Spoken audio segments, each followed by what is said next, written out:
Hi. You're live. Do you want it again? Not a sarcastic teasing. Sarcastic. Uh-huh. Hi, everybody. Welcome to a new episode of Prismatic Dragonfly Tavern.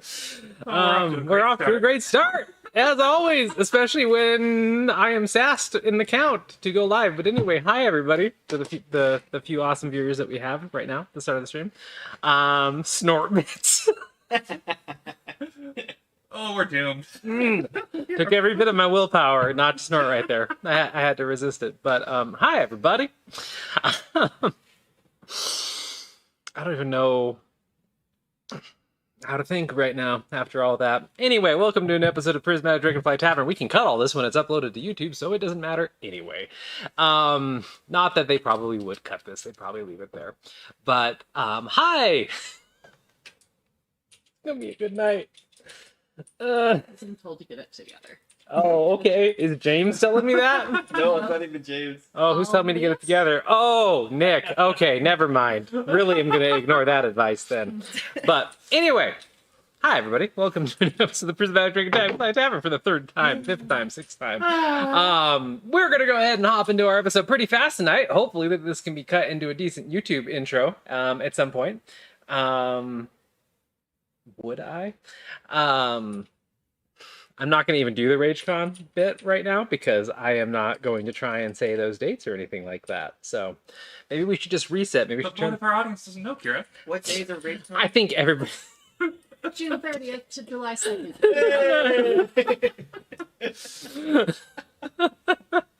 Yes, there's this thing called RageCon. It's a huge TTRPG board game, card game, everything Nerdapalooza happening here, at the end of June 30th to July 2nd. You should come out and join us for us. I'll do a better spiel at the midway point or the end point.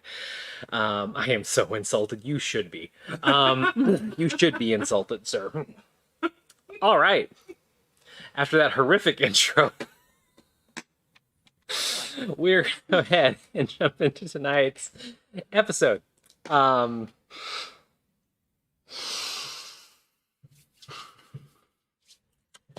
guys remember where you were at the end of last episode? Yes, we talked to Matthias, and we're going to go to, I think it was the Key and Flagon, to kind of get the lay of the land and refresh ourselves before heading out. It was the Tavern of Culture. Mm-hmm. That is one way to describe it, yes. That was how... Of Quandir's culture. Quandir's culture. It's Yes. the locals tavern, yes. So you guys had hopefully a very enlightening conversation with Matthias about a lot of different things to do with Quandir, as Skalea went off to deal with a whole bunch of paperwork and politicking that she seemed like she was absolutely dreading. And while she was off doing that, you guys had your conversation. And yes, the King's Flagon was the one that Matthias recommended if you wanted a real taste of Quandir culture / locals and not some sort of a tourist trap. The party discussed multiple goals with Matthias that they want to accomplish while they're in Quandir, such as finding the university, which they did discover is currently located down at the southernmost tip of Quandir's lands right now. And they brought up the fact that originally when they all met, they had this vision and they saw a town, a village up in the mountains of Quandir that got destroyed, and they found out some interesting information about that, and we're talking about possibly swinging by there as well. So Because there's no war in Ba Sing Se. yes, there is no war in Ba Sing Se. All right. Welcome for that. So we I will. was more thinking about, like, these reactors don't explode. Yes. I went a whole other direction. Yes. Soviet planes don't crash. I mean, pretty much that is kind of the vibe that you got a little bit from Matthias. So, but that's what we will begin tonight. So you're still in the main Quandir Bay. You just left Matthias's quarters, his diplomatic quarters, in the bay. Skalea is a couple buildings down in a large nondescript gray building that the two giants had gone into. She hasn't come out. It's, only been like 30 minutes or so that's understandable. And you guys have a direction to the King's Flagon, which is way down at the other end of the docks past said building that Skalea is in. So, the game is yours. What are you guys doing? I think we're going to go get a room and get our land lakes back. I don't know if we're getting a room. It's very expensive. Was it? They said that most people just think, well, It also depends on when you guys want to leave. So if you're planning on heading out on your adventure before or after Skalea is done, or if you're spending the night, or what you're doing. So I figure at least we want to make sure Scully knows what the hell we are up to in the immediate term, whether she's coming with us or not. That's true. So we probably want to wait for her to be done. I'm sure Bander would like to introduce her to his mom. I don't think I'm going to find her there. I'm very doubtful. that's the way you reacted to that. Love it. Sweet, innocent baby boy. Apparently a little less optimistic than normal. Yeah. It's like, whoa, we're really going. But what if there's nothing there? Yeah, he's finally at the precipice, sort of, and he's like, ugh. So are we going to the tavern? Yeah, at the very least, let's get a drink. Okay. All right. So you guys can head on down around the docks to try your best to find the King's Flagon. It is probably the most populated place, again, that you have been in some time. The docks here are far busier than the docks in Orishire, which you probably already thought were decently occupied during your month that you spent there. But this is a true nation port. It is, ships are constantly going. There's vendors hawking their wares. There's massive, like sometimes the road is blocked momentarily as people are moving massive shipments onto wagons off ships that are setting off for Quandir or down other roads. And you all notice a smorgasbord of just the type of individuals that are here in port, instead of just being, hardworking shippers and stuff, or if it's nobles, or just nobles or something. This one has a little bit of everything. Everybody roll a perception check, just in general, kind of see if you spot anything interesting on your way there, because you're walking through a lot of different stuff right now. 23. 23? 7. 7? Oh my god, I'm 21. 21. Somebody's overwhelmed by how big the city is. That's understandable. You both notice a couple ships, which is weird, number one, that they're ships to begin with. You probably would have never seen them before, but you see a couple ships with Treetop's emblem on it. So, which is weird because they don't really have a fleet or anything. There is plenty of coastline connected to Treetop, though, and they do have ships. So these could be diplomats, they could be traders. It's kind of weird, but you see Treetop emblems on 3 ships. Do you know anything else? They look like they're from Treetop. How did you What else is Oh my god. I mean, I know I live under a tree, but I don't live that far under a tree. I do. I did live on the ground. And get exiled from it. Oh. Treetop's national language is puns. Apparently, that is what's being established. They're all identical looking ships. They're all galleons. You don't see anybody on them as you're walking down the docks, but the Treetop emblem is brightly painted in green on the sails of the ships. So, who knows? Just something that you notice as you guys are walking through. You also see... I don't think you can see the delegations right now, but you know they're there, and you can keep your eye out for people from Treetop, but nothing else really sticks out to you of incredible note as you walk down through the docks, and eventually you do locate the tavern that you're looking for. The King's Flagon is not a place that you might pick if you didn't have the information you already had, because it is tucked between 2 warehouses, looks very dilapidated. In fact, some of you get flashbacks to what is now left of the Invisible Vial in Orishire, where it's a very old structure that looks like it may be caught on fire once or twice, because all of the planks and wooden bits used to make it are charred black, and there's a single oil lantern hanging outside. The words King's Flagon look like they've been calligraphied on the side of the building time and time again in different inks, and it's just faded and faded and faded, and you can barely make it out as you walk past. But you do see it, and it just looks incredibly run down, but you do hear the sound of plenty of people inside, and you smell some intensely aromatic food just drifting out the doors, and it's nothing that any of you have ever really smelled before. Vander probably would be the one that has the most kind of background with it, because it's a lot of like floral scents and things that you would expect in tea. So do you guys go in, or do you do anything else? Yeah. Yeah? Shall we? After you. Who's going in first? Apparently, Science. Okay. Can you make the grandest, most boisterous entrance, since we need to do that to blend in? I don't. I can try and channel creative. I'm just gonna open the door.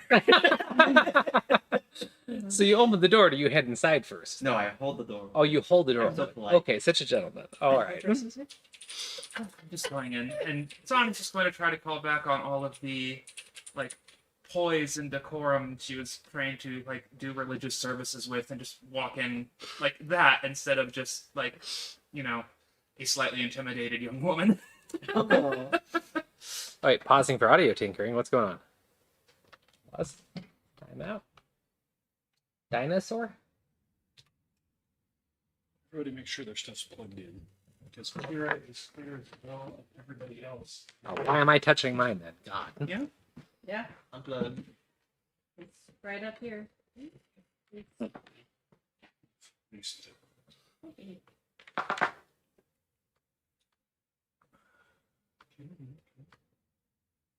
I guess to plug and unplug.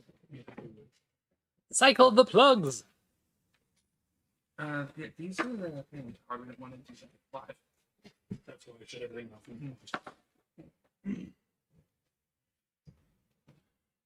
I shut the mixer and the Behringer off before doing that. Are you trying to say it's not your first rodeo? No, it's just that we wouldn't know that if they all hadn't told us that before. But I'm not sure what's going on. Because audio has been good for a long time. The past 3 weeks it's been really, really low for everybody except you. Okay. So I just want to make sure all the plugs are good. Everybody's already done the plug and unplug there? Yep. Okay. I didn't, because you said mine was fine, but yeah. Okay, so turn the power on, so I'm unplugging it.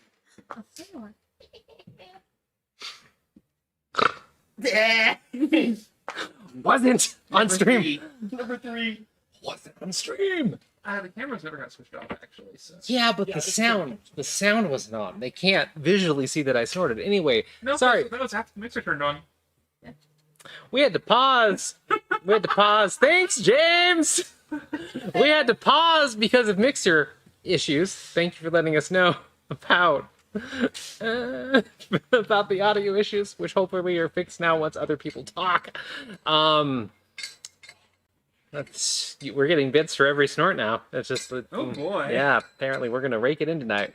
All right, so you said that you try to walk in with as much grace and elegance and religious training. Like just all that like decorum, and I'm going to enter, and I'm obviously like something of an authority as I step in. You know? Okay. Make a dex check. You trip. No. Oh, funny questions. 15. 15. Okay. So as you were kind of like focused on presenting yourself the right way and masking nervousness and anything else that you don't want anyone to be aware of, as you walk through the dark door, you quickly notice that the first step is a very small step and it goes down almost like a ladder. You manage to catch yourself in time, and both of you see this, so you're going to be aware of it moving forward. But it's stairs, but they're at such a steep incline, they might as well be a ladder, and it leads down about 15 feet to the actual floor, because it seems like this tavern is sunk for some reason. Inside, though, is an absolutely beautiful room, very large room. It's lit by multiple chandeliers that are filled with a multitude of old candles. Some candles are orange, some are white, some are red. It seems like over time they've just kind of piled up and melted and formed like these massive wax bits that are hanging off of the chandeliers.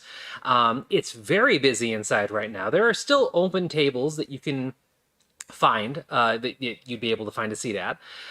There doesn't seem to be a particular bar that you notice of where a barkeep is or anything else like that. It's just a large room with a bunch of tables in it. The lighting's really low. All the walls are kind of that dark burned wood, and there's like giant purple draped cloth on the walls. There's a couple beautiful paintings on the walls and portraits of individuals. One kind of looks like Matthias, maybe. And that's the layout of the King's Flagon. So you all are able to make it down the stairs safely once you realize how steep they are, but... Find a table, let's see what we can find out. Oh, good to know. All right. I have my battle axe just slung over my shoulder, Okay. projecting as much confidence as I don't have. Oh, You notice that the patrons inside are varied, just like the individuals out on the dock, but there does seem to be a high amount of drow, giants, and tieflings in the bar right now. There's one gnome over in a corner, kind of keeping to themselves. Other than that, you'll also notice that everybody seems to be wearing somewhat similar clothing, and it looks like clothing that's meant for cold weather, because everybody seems to be wearing padded armor, and a couple individuals are in hoods, and it definitely seems like everybody in here, like you'd expect them to be in a more mountainous climate, but they all seem comfortable enough, and the temperature in here is pretty comfortable. You all can grab any of the open tables, so you'd probably take the one nearest the stairs, and there's one like just 3 tables over from where you would hit the floor. After sitting down, eventually you notice that it seems like the way that people are getting food is they are depositing money on the table, doing something else on the table, and then the food just materializes a few moments later. So if you look at your tabletop, which I assume you would after noticing that, there's a slot in the middle. There are a set of slots and a little metal plate, and it looks like there's one for different denominations of coin, and there's one for bars of actual like gold. And a slot for possibly gems or something like that.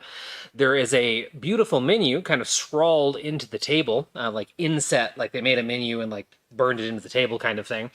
And everything is just listed with a very specific price. So if you want a tankard of an elvish ale, it's 32 silver pieces exactly. If you want the dwarven ale, it's 37 pieces, and so on.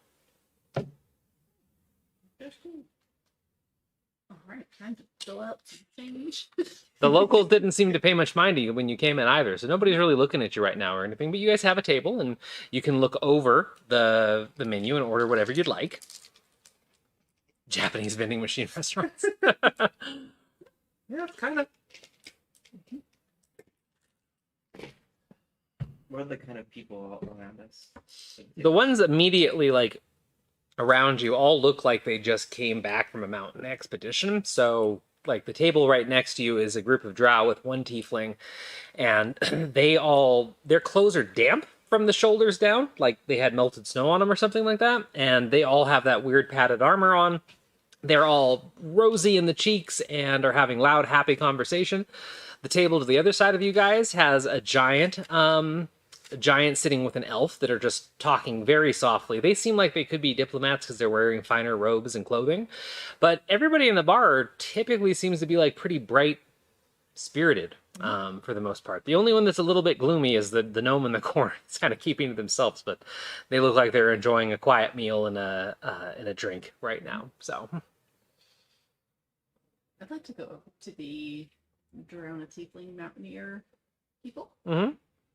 And talk to them. I mean, you can just spin around in your chair pretty much because they're just a table over, so they're like the distance from like these tables. Are these really spinny table and chairs? They're not spinny chairs. They are just your normal chairs, so you'd have to like either get up and move around in the chair or twist the chair or something like that to look at them, or look over your shoulder. Sure, okay. Well, I will stand up with a flourish. Oh my god. Like, move my chair to their table. Be like, hello, friends. I am with the heroes of Orishire. You appear to be just come back from the mountains. We are looking to blow off some steam, take a well-deserved vacation in this here fine country. And are you addressing them all or one of them in particular? The group. The group? Okay. As you do this, Their table goes quiet. The other tables don't even really look over, which could be considered odd, but nobody else really pays your gesture any mind. But the table that you intrude upon, everybody stops speaking, kind of looks at you one after another with raised eyebrows, and eventually one of the drow speaks up. He looks like the oldest of the table, white silver hair that goes down to like middle of his back. Looks like it's usually kept in some kind of a braid that he just let out, and you don't see any immediate weapons on any of them, but he looks over at you and just kind of tilts his head from side to side as if he's trying to get a read on you, and goes, "Did you need advice on how to blow steam off, or?" Yes, well, as far as I know, none of us are from particularly mountainous regions. We would love some tips for not dying or just being extremely uncomfortable. So I was wondering, where have you been? Where would you recommend we go? And how do we do the mountain hiking? He kind of shares a glance or two with his companions, and one of them mutters under his breath, a different individual goes, "Oh, they're gonna die." And We are surprisingly hardy, I will say. and the other, or the guy that originally spoke up, goes, "Forgive that comment, but this is your first time in adventuring?" No. Been all throughout, what continent are we from? Is that the character? No, that was not a character. No, where I'm from. Again, I was You would under say a tree of treetop. I mean, you don't need to go continent-wise, because I don't think most people would talk in continents, but... Oh no, but like I've been through treetop and then like the surrounding areas. Let me just whip out my map. If only you had a beautifully done map that had all this information. Yeah, that didn't get printed. Oh my. Whose fault is that, though? Because I don't think it's mine. Well, I don't want it printed. Oh, okay. So So somehow it is my fault, is what she's saying. no, I'm just saying. Anyway, treetop and surrounding areas. Okay. I can. So like yeah. No, but it's and I have old lady eyes. Tertiary snort count. Okay, this stream is just all over the place. Yeah, we've been through like the kingdom of Nebok? Yes, Nebok. A little bit of the enchanted empire of Helion. So like, yeah, we've done some traveling, but like first time in Quandir. Very different. We are not dressed like you, as you can tell. She's from an island. He is also from Treetop. Like,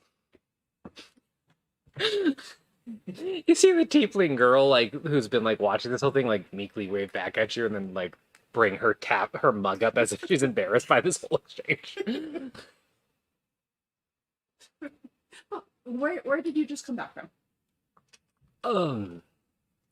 It's classified, to say the least, but you could just say the city of Quandir, the actual capital.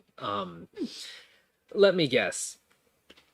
Since you said it's your first time, I'm assuming you got inundated with advice that it's best to be your authentic selves, right? Yes. Is this your authentic self, rolling up to a table of strangers and being super bold, or are you just thinking that that's what would be the most impressive? First part, yes. A little, Second part, I don't know. a little mix of both. That's actually a pretty common thing. Hi, is. Nice to meet you. That's the biggest way that you'll give yourself away as newbies in the country that have never been here before. If you're over the top trying to compensate for something that you don't have to compensate for, be relaxed, be yourself is really what they should be telling you when they amp you up about the way the nation is. But Okay, I do still kind of intrude on conversations and just like, I need information because we are actually going to the mountains. That is literally how we started talking. oh, my apologies then, because if that's who you are, then good for you. Most people beyond the diplomats don't care about the whole authenticity thing. It's something that a lot of nobles stand in ceremony for. The common people, like us, we have a good eye when people are being genuine, and that's just something that we appreciate in our society is when people are being genuine, but you don't have to overcompensate for anything. If you want advice about the mountains, weather can change rapidly up there. It's treacherous. If you don't have a good climbing kit, invest in a good climbing kit. If you don't have cold weather gear, get some cold weather gear. Other than that, they're actually pretty beautiful, and they're not anywhere as near as treacherous as most people tend to think Quandir is. Most of it is farming land, because our farm, so...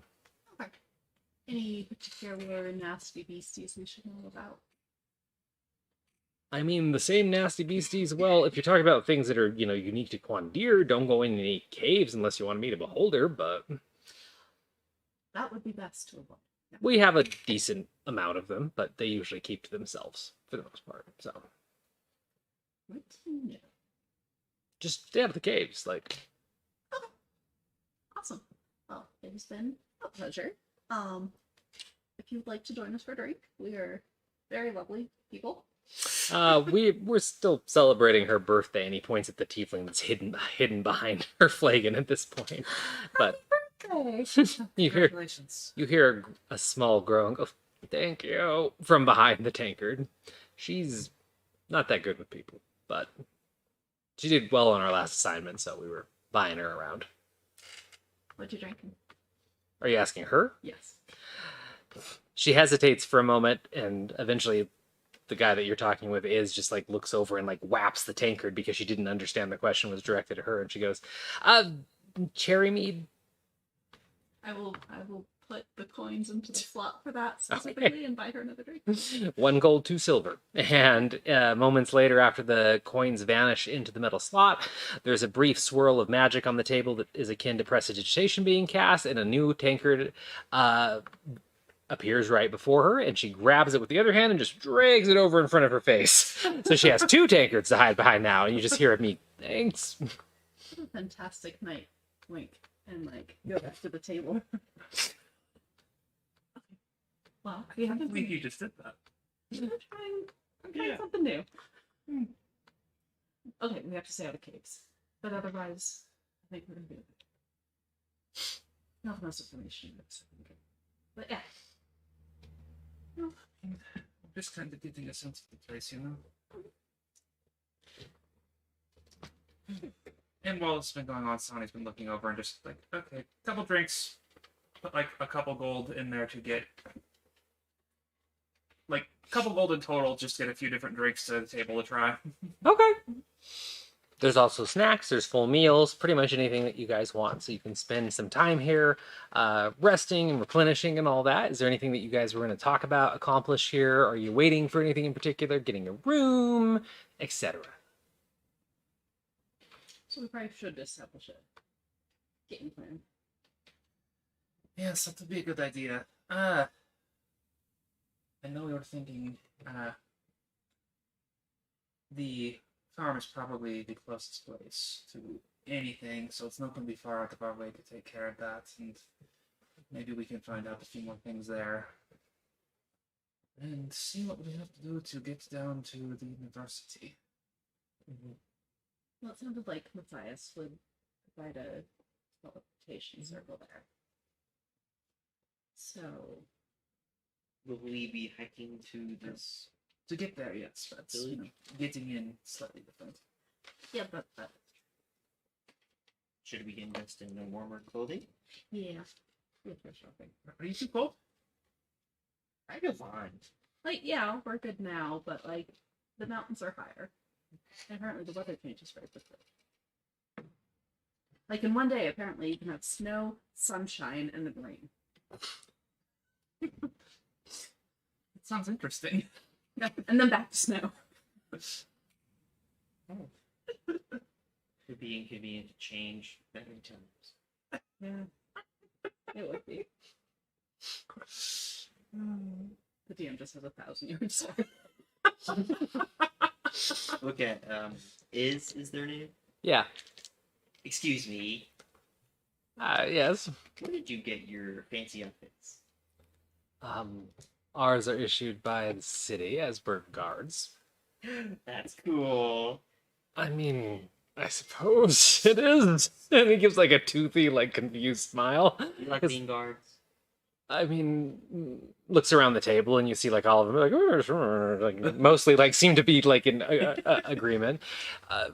It's a pretty quiet job to be honest. There hasn't been a war in a little while, and it's a pretty well behaved city, so it's a good job. We get to spend our time doing things that actually matter for the most part. So if you're looking for cold weather gear, it's not going to be enchanted like ours or anything, but there are plenty of shops throughout the port that would have clothing. So Do you have any recommendations? if you're looking for one, go to Renegar Gear. Where's And it's back towards the center of the bay, sort of thing. It's pretty central. You'll notice most of the shops kind of cluster around the middle of the port because that's where the path begins to Quandir. So they try and it's tourist trap. Double check the prices, obviously. Don't take the first deal that anybody offers you. Try and haggle it a little bit, but you'd be able to find some stuff there. That is always good sense, yes. It is, but it's also really, really, really, really, really good sense in this port in particular. You see the amount of traffic out there? Many people have entire livelihoods based on taking advantage of all that traffic out there that have built up over years and years and years and hundreds of years. There's probably entire family lineages that have been supported by people ripping each other off in this bay. So, well, it's a good idea to haggle in general, especially in Quandir Bay. That is good to know. And if you have any hookups, use your hookups. Like if you're traveling with a ship, go through whoever they usually do business with. If you know a diplomat, go with them. If you don't know anybody here, I would say don't walk up to a stall and just buy something. Spend like a good 30 minutes or something walking around, seeing what people are buying, comparing prices and stuff before you even talk to somebody. Like I said, people here are really good at spotting newbies. So Let's tell me to wait for sick. Or Matthias. why would you wait till you're sick? No, that's our friend. It's Oh. Okay. So we could wait for sick, or we could be like Matthias, our new friend, want to help us, or we just go with we are competent, capable adult human beings. Yeah, He beings. spotted you a mile away. I was overcompensating. We're still doing it. No, not at this point. I've just. You've known me for like 4 weeks, and out of like 3 of them, I was in a deep depression. Like, Has it been 4 weeks or has it been more than that? No, it's been more than that. You spent a month in Orishire. Like they have known you at least It's at least 6 weeks. 6, if not 7. I'm guessing at this point, based on my Yeah. okay, you've known me like 2 months, and for a good part of those, I was in a deep, dark guilt trip with unhealthy coping mechanisms. I am a ray of goddamn sunshine. I believe it. Okay. Yeah. Besides, there's a cute tiefling, and apparently I have a type. Apparently you do, yes. Shy tiefling women. Yeah. I would not call Or this it's- shy. Yeah, But that's tieflings, what definitely. So, anyway, so we can do that. Or yeah, more like capable beings. We can go get our own cold weather gear. Maybe we spend the night on the ship and we head out fresh in the morning through Quandir and onto the farm. Yes. And maybe Sick is available, maybe not. Yes. And if Sick is done with her errands, we can maybe find out if she's heard anything while she was going through all of that. What time is it? It's only been like roughly 2 hours since you guys landed, and it's still early in the morning. It's getting close to lunchtime at this point, but you pulled into the bay like a little bit after the sun got up. So Okay. Yeah. So we won't be able to go out early evening, depending. Maybe. And Sonic's just eating something she ordered that she hadn't had before off the menu. that she hadn't had before off the Yeah. menu. Okay. Travel, you try the local cuisine. No, of course. something that could have caught her eye perhaps would just be Avalanche is the name that it was listed, and it was it would say the dish's name was Avalanche. It would say local produce, tubers, and spices. And if she ordered that, it would be delivered in a little pile of like it looks like some other nerd help me. What is the one that comes up from the ground? Stalactites or stalagmites? Mites. Mites? Yay! See, I knew people would know. It looks like a bunch of super colorful stalagmites just kind of coming up out of the plate that have like a dusting of a bunch of spices over them. Very delicious. A little overwhelming almost just because of the mix of spices, but once you get a couple of them down, like it's very well balanced and everything complements each other, and it does kind of remind you of some of the tea that Vander's served before, in a way, like an essence of the tea almost. So wherever to go up takes might. Oh, I have such a chat that loves to comment on everything that comes out of my mouth. So you guys can pass time in town, of course, if you're trying to wait for sick or another event to happen or something, or shopping and so on. But it sounds like for now you have some food and some drinks, so it's whatever you'd like to do next. And then after a little bit, Sonya will probably just lean over to the other table, just look at. Sorry to interrupt. Yes. Would any of you have a good recommendation for anyone in the markets who knows magic? Define knows magic. No, enchantments, general goods like potions and wands, that sort of thing. Again, you're going to find all sorts of people that want to hawk you those wares. Are you looking to have something crafted? Let me say it like this. Are you looking to have something crafted, or are you just looking to buy magically enchanted items? Probably buy. I don't think I need anything that's going to require that much of a specialist. Just sendings, things like that. He looks over to one of the other individuals, and you notice that Iz is the only one that's really talking, and then the few squeak responses from the tiefling. But he leans over to a man that almost looks identical to him, and they mutter to each other for a second, and then he kind of looks around the table, gets a couple nods. The refinery. It's a small shop. It's on the main strip, just by everything else that we're talking about. You can't miss it though. It's a steely gray building that kind of shines in whatever light is there, even moonlight. Usually has a line out the door, but that's for good reason, and it's where we get a lot of our stuff. So, well, thank you very much for the recommendation. Then we'll give that a try. Yeah, of course. Perhaps we can go check out that place. I will at least take a look. Yes. I can work some bias. Yeah, that seems like a good plan. We didn't even need our dick. We might need her later. Later, but we're good now. Until money comes into play. I don't know. We're loaded. How much money do you guys have as a group? Do you actually have a count at this point? Do you have any what's your liquidity right now? I as a mean, group? considering that I was also carrying Kree shares, I have 3,400 gold right now. Yeah, I have 1,000 and some odd. I've never been paid. You should have your share of You should. 50 gold for the last dungeon. Do you have anything written down for Vander's money? No. You're missing at least 1,250 gold. Yeah. 1,250. So you have at least 1250. I can't tell you what you had before that. You have at least that much. because And that hey, was your share. who said anything about Sick having deep pockets? Who knows how much money she has on her? Hey. All of Vander's. Yeah, she's just been like, he keeps leaving the gold and not picking it up. I'm gonna take it for him. He's so distracted. Sounds alright. Well, you do have plenty of gold, yes. There So we go. Now we got money. Yay. He had 10 gold before. He's been paid. so you have some money. Just a little bit. Yeah. What are you going to do with that money for the rest of your day? We're going to shop. All right. I'm not a frugal individual. Monk. Right. I don't do this money. Well, don't let it burn a hole in your pocket. Okay. I don't know what that means. I don't think it's on fire. You'll be fine. Okay.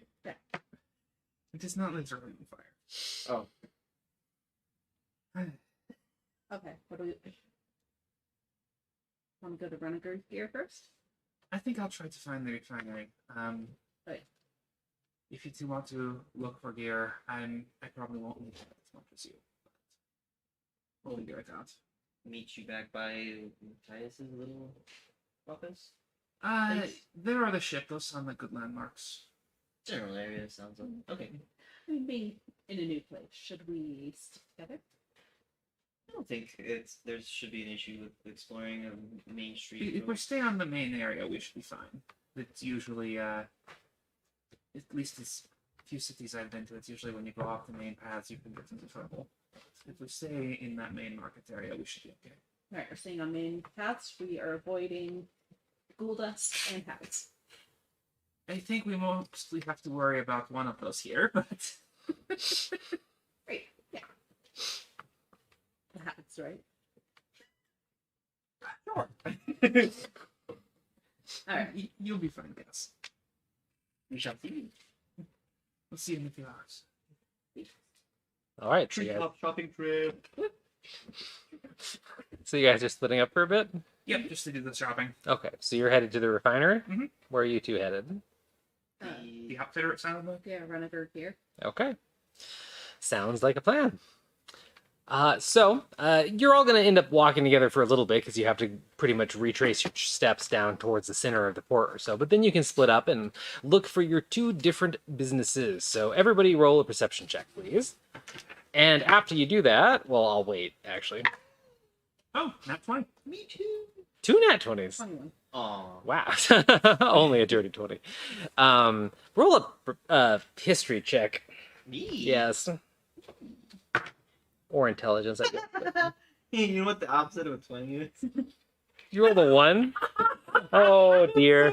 You have a feeling as you're walking with Cass, like you just, for a second, you have that out of body experience as you just like completely zone out and you're like, oh, I feel like I'm forgetting something really important. Oh, whatever. And you're just like, I can't. Maybe it'll come back to me at some point. But so everybody finds their location pretty quickly of where they're going. The refinery does have a line outside of it, but it's only 4 people outside the door. It does look like a very small shop to begin with, but you'll have to wait in line for just a little bit if you want to go. As for our treetop duo, you do find Renneger's Outfitters, and this is the opposite of the refinery, where it looks like it is a storefront for a warehouse. Kind of reminds you of Matilda's almost, except there's no magic entrance or anything. It's a small storefront, big building attached to it from behind, and when you go inside, it's like you're still on the dock with the amount of... It is a dream come true for adventurers almost, to a suspicious level. But yeah, there's pretty much anything here that you could want. So there are a couple counters at the front with very kind of stressed out looking individuals that are... looks like they're running the place for the most part, if you have questions and stuff, but otherwise you can browse the store and look for whatever you want. So are you looking for anything in particular? I think we're looking for warm clothes. What are they? Climber fit. Climber fits. Specifically the things that cling to your boots, like crampons. Yeah. Yes. Ha! I remember words. And then maybe we should get some potions. We have some. But you want more? It would be good to have a few more, especially if we manage to wander into a cave and encounter the hole. I think we should avoid the caves. I'm really in agreement, but you never know. Okay. Or like maybe Quandare has super vicious owl bears that will attack us in our sleep. You want to be attacked by owl bears in your sleep and just be like, well, I guess I'm bleeding out now? Like, what if they kill me? I can't heal you. What if the guy said something about the owl bears? Now maybe he's like they're a lesser evil compared to the beholders. Obviously, people know about the owl bears. Owlbear is also known to be in caves. Okay, so maybe they don't even have owl bears because they all got killed by the beholders. That's really tragic. Listen, Vander, we are in a fantastic spot. pencil. It's like the treetop equivalent of charging. That merchant? The Tarjay family? And they just sell everything. It's great. It's so damn. You're killing me! Oh, I'm gonna roll a 50-50. Above 50, there's a Tarjay on the bottom floor. why not?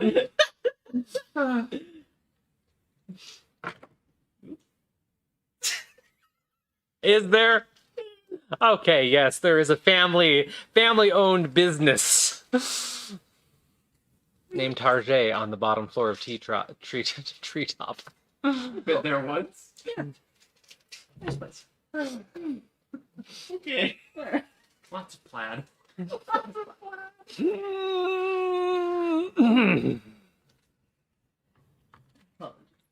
Uh-huh. Yeah. So I think like Shall we look around? we are looking around. We're doing all the things. As you guys are looking around, climbing gear and sort of extreme weather gear is plentiful. Crampons are 5 gold a piece, and that's a pair of crampons, of course. There is, and this is actually something that's from the just D&D like items and equipment and stuff. It doesn't really define things for cold weather, but there is just like cold weather gear that goes over your normal gear. So you can buy gloves, boots, pants, shirts, all coats, all kinds of stuff like that. A full set of that gear is going to be about 50 gold pieces for a full set, so you can kind of piecemeal it. As you're walking around, you also both spot a small display, and it looks like this kind of 3-tiered display is for more magical items or enchanted items, and everything's empty on this one stand that catches your eye except this beautiful pair of boots, and they look like they're multiple shades of brown with gold laces, little blue gems holding each lace, white fur on the top, and they look like they have a coating of ice on them even though it's very warm in the store, and a handwritten note underneath say Boots of the Winterlands on them. And underneath, like, the title, it just says, warm in any circumstance. And there's one pair of them. They're a large pair. And they are going for 10,000 gold. Whoa! You did negotiate that way down. Do you want this pair of shoes? I mean, they're so pretty. That's Try and negotiate. Say, well, what's your budget? a lot lower. Well, there you go. Maybe 1,000. You could try. Don't You could go up and say, hey, I think you wrote this down wrong. There shouldn't be an extra 0. not helping me. Actually, maybe. We're gonna try it. Okay. I'm gonna grab a climber's kit and then get 4 sets of the. Okay. And then Easy enough. just warm weather gear for all.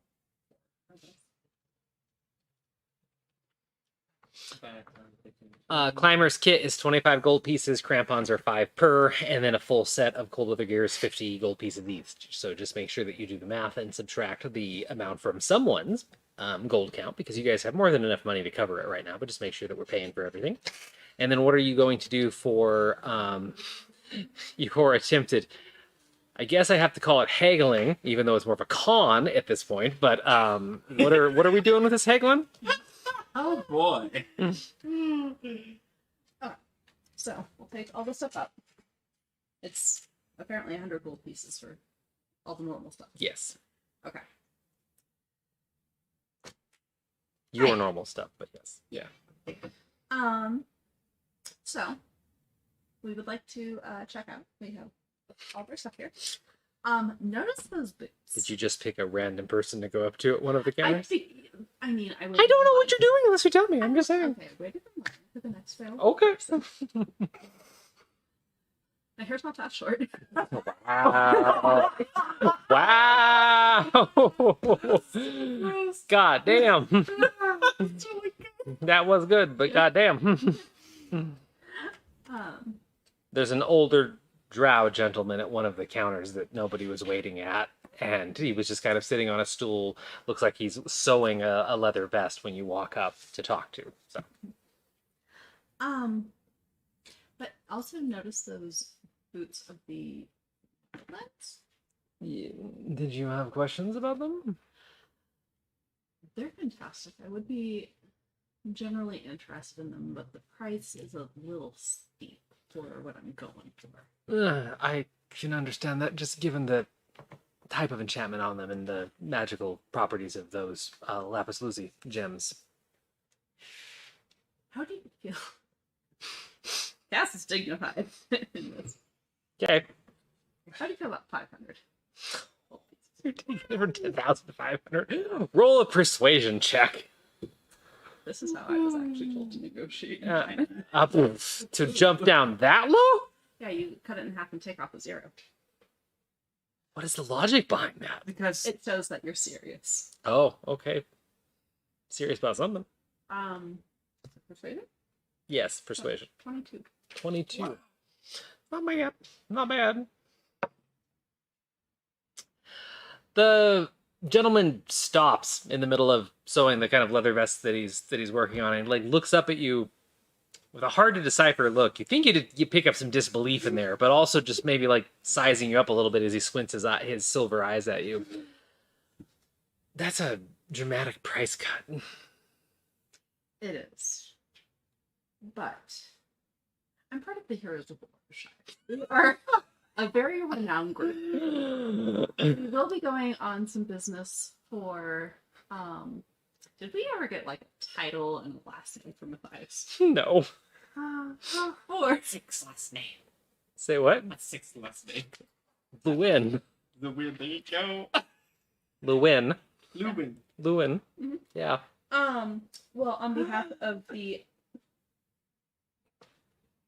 where's she from? She's from Treetop originally, but she is from Arlia because she's the diplomat. she's the lead diplomat from Arlia. She's the leader of the Silver Knight. She's the right hand of Dispute.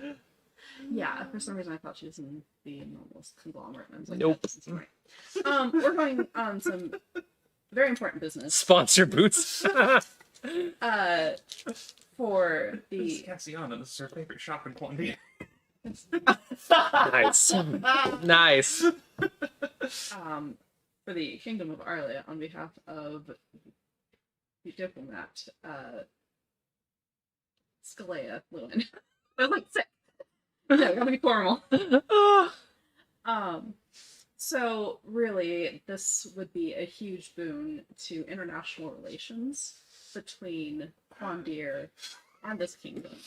And the renown that we would provide in being successful in our journey would just put you even more on the map. Roll The another- kingdom that they used to be at war with. Huh? roll another persuasion check. Choice. 24. 24. The man just stares through you as you deliver your speech about somehow justifying the massive 90% price reduction of these boots by the fact that you are working for a diplomat from a city that they've gone to war with many times. International relations, sir. Yes. You also, during this exchange, Vander, because I assume you're within earshot, right? Are you standing I'm right right by? next to Okay, her. you're right I'll next to hold her. Okay. stuff. That lingering thought that was itching at your head a bit earlier, it seems to be coalescing, and you seem to remember that the name is meant something, especially in relation to Lewin. Can I roll for that? Yes, you can. I don't remember. You can roll an intelligence Oh my or god. a history check. Can I have a 19? Can you have a 19? Can I have a 19? Oh no. Can I have that information for a 19? For a 19, is that what you're trying to say? Yeah. Can I have a 19? That was, oh my god. Val's here. Yeah. Can I buy that? Oh dear, ladies and gentlemen. Well, yes, a 19 Was that a history? Or was that just a 19 on the die? That would be both. Okay. Well, for yes, a 19 history check, you remember Sklea's husband, former husband, the kingpin of Arlia. His name was Azraphel and went by Iz. Just FYI. But you don't know if that was the same individual at all.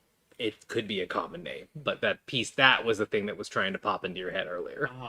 So hearing her name and the whole Arlia thing and stuff gave you a chance to think of it again. So that pops up in your head. Cass, I need to go.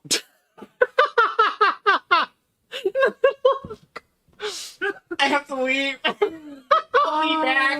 I'll meet you with Sonny. He's forgetting every name now. Oh, good God. And that, sir, is actually Diplomat Lumen's betrothed. The prince. You hear this before you leave. So it's very. Okay, before I go, how old are those boots? The flabbergasted shopkeep looks over to you, looks up at you. He goes, they're like 100 years old, I think. I don't think you're gonna sell these anytime soon. Just give it to the girl. Roll a persuasion check. I don't mind my sword. No, for not even an hour. Not even an hour. 18. The man just kind of like holds his hands up as he looks scared of what's happening in front of him at this point. And he goes, 1,000 gold and they're yours, just don't leave. Leave. Absolutely, that works. 1,000 gold. Okay, thank you. You're welcome. Take them and He's going. I'm chasing after you now. I assume you took the boots and the... Okay. Yeah. And you paid the man. Yes. Okay. It was like money down, chasing after Vander with like bags. Okay. What's going I remembered something, and it's really important, and it took me to know if it's true, but I don't want to scare anyone, so I'm going to go to her first and tell her and see if I'm right, and if I am right, then oh god. Oh gods. on? Good luck. Do you want emotional support for this? No, I'm okay. But this whole time, Sonny's just standing in line, like, no, I'm sure they're fine. They're Yeah. fine. So it's like, what a nice day. I bet my companions aren't doing crazy shit at all right now. I mean, we're not half fighting Gaspard. You're not. The bar is admittedly low to clear. Yeah.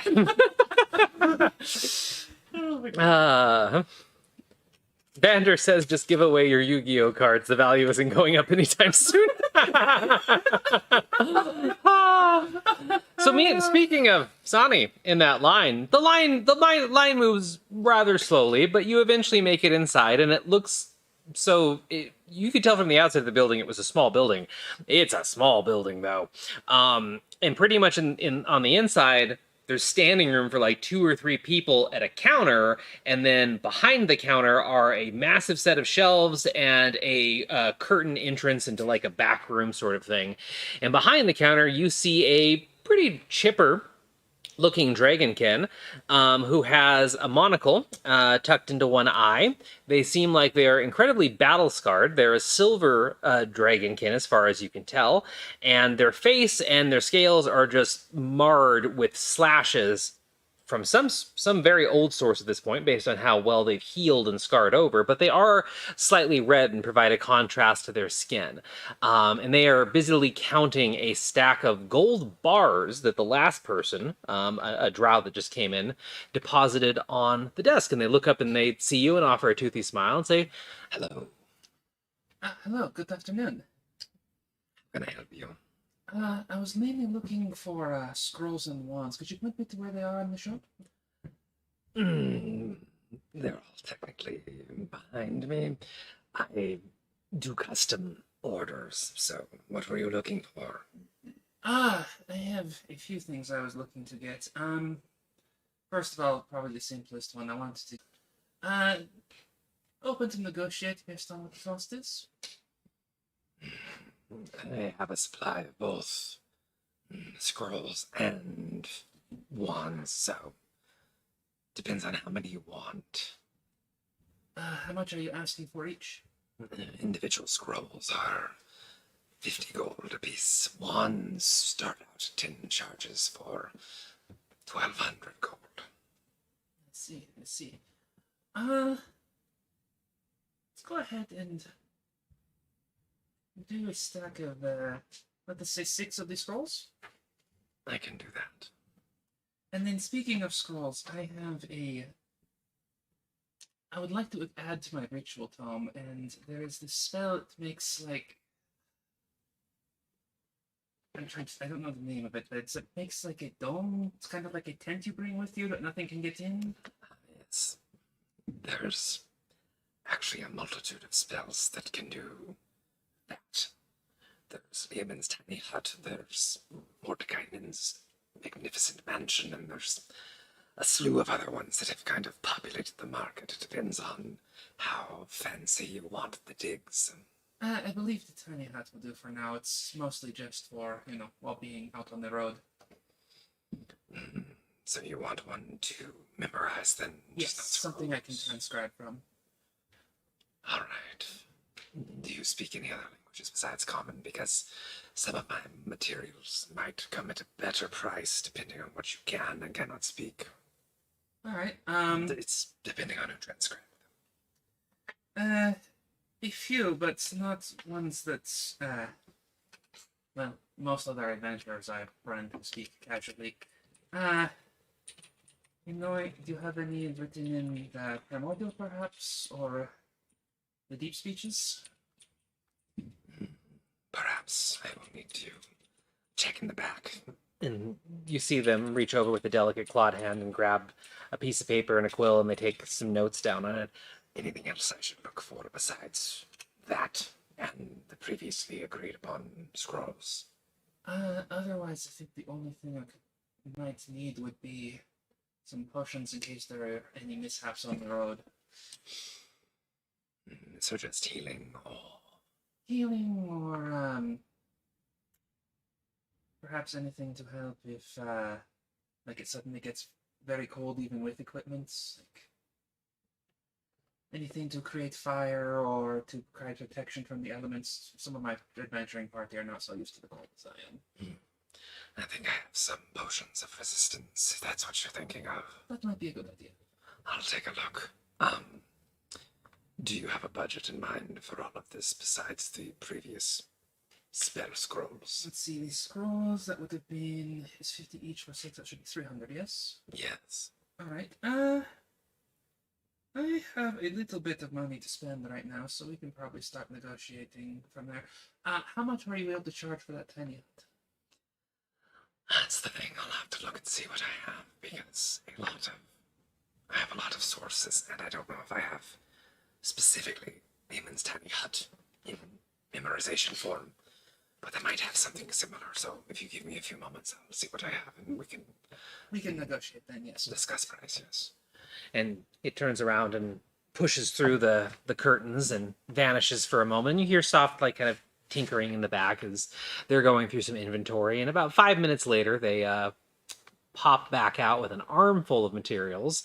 And the first thing that they do is set down a very beautifully wrapped set of scrolls that are apparently the sending scroll. And they kind of set that off to a side for you. And then they arrange a couple other scrolls, stack of paper, and a pile of potions, and kind of like organize everything.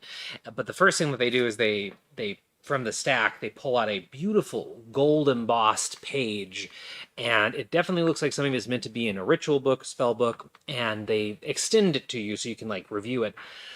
I was mistaken. The only one that I actually have that qualifies is Lehman's tiny hut. That sort of dimensional pocket magic is Galder's Tower, if you're familiar with the spell. If not, please review it. And take a look, and don't think that one sounds immediately familiar to me. So you can look over the sheet. Galder's Tower is a third level conjuration, casting time 10 minutes, range 30 feet, components VSM, duration 24 hours. You conjure a 2-story tower made of stone, wood, and similar or similarly suitable sturdy materials. The tower can be round or square in shape. Each level of the tower is 10 feet tall and has an area up to 100 square feet. Access between the levels consists of a simple ladder and hatch. Each level takes up one of the following forms chosen by you when you cast a spell: a bedroom, a study, study, a dining space, a lounge, a washroom, an observatory, and an unfurnished room. And the spell description actually has a lot of cool details. To go with that, the interior of the tower is warm and dry, regardless of conditions outside, and is comfortable to sleep in on any of the floors. Any equipment or furnishings conjured with the tower dissipate into smoke if removed from it. At the end of the spell's duration, all creatures and objects within the tower that were not created by the spell safely appear outside on the ground, and all traces of the tower and furnishings disappear. And it does seem like one that you would be able to kind of memorize and put into your book. All right. Oh, I think this would definitely suit the needs. How much are you wanting for this? It is one of the rarer ones. It's not Mordecai's mansion, I'll admit, but it is rather nice. I'm thinking somewhere in the range of about 1,000 gold for it, most likely. All right. Well, let us add this to the pile for now, and put that over with the sending scrolls that I'm definitely getting. Of course, some of the other things that I brought for you. You see the normal potion of healing and stuff like that set out. So if you want to stock up on any of the common healing potions, they'll be able to sell them to you at normal price. But you do see a couple of ones that you don't immediately recognize, including one that's kind of brown and swirly and seems like it has like bits of rock like just swirling like around in it in a random pattern. And they gesture to that one first and go, Potion of climbing, 180 gold pieces. and they point to another one. Does not have that one. It already rolled, but I'm not going to say that he has that one. Points to another one that looks like a little bubbling cauldron on the inside. Potion of water breathing. And then also, where on my cost list? Potion of cold resistance, potion of heat resistance, and potion of acid resistant, 300 gold each. And of course, the healing potions are market rate, so potion of healing is 50 gold pieces and so on for those. All right. Oh, and I forgot. He points out a really tiny small vial of like bright gold liquid. Elixir of health. Poison, disease, nasty stuff. Cures at 120 gold apiece. I think I only have 3 of those, though. Understood. That actually sounds like it might be the best option right now, so I think I will take those 3. Oh, the 3 of the elixir of health. Yes. Of course. And just kind of reaches a hand back behind the curtain and grabs the other 2 and tinks them on the counter for you. And then, let us see if I'm doing the math right here. I believe the going rate at that point would be 1660 or something like that.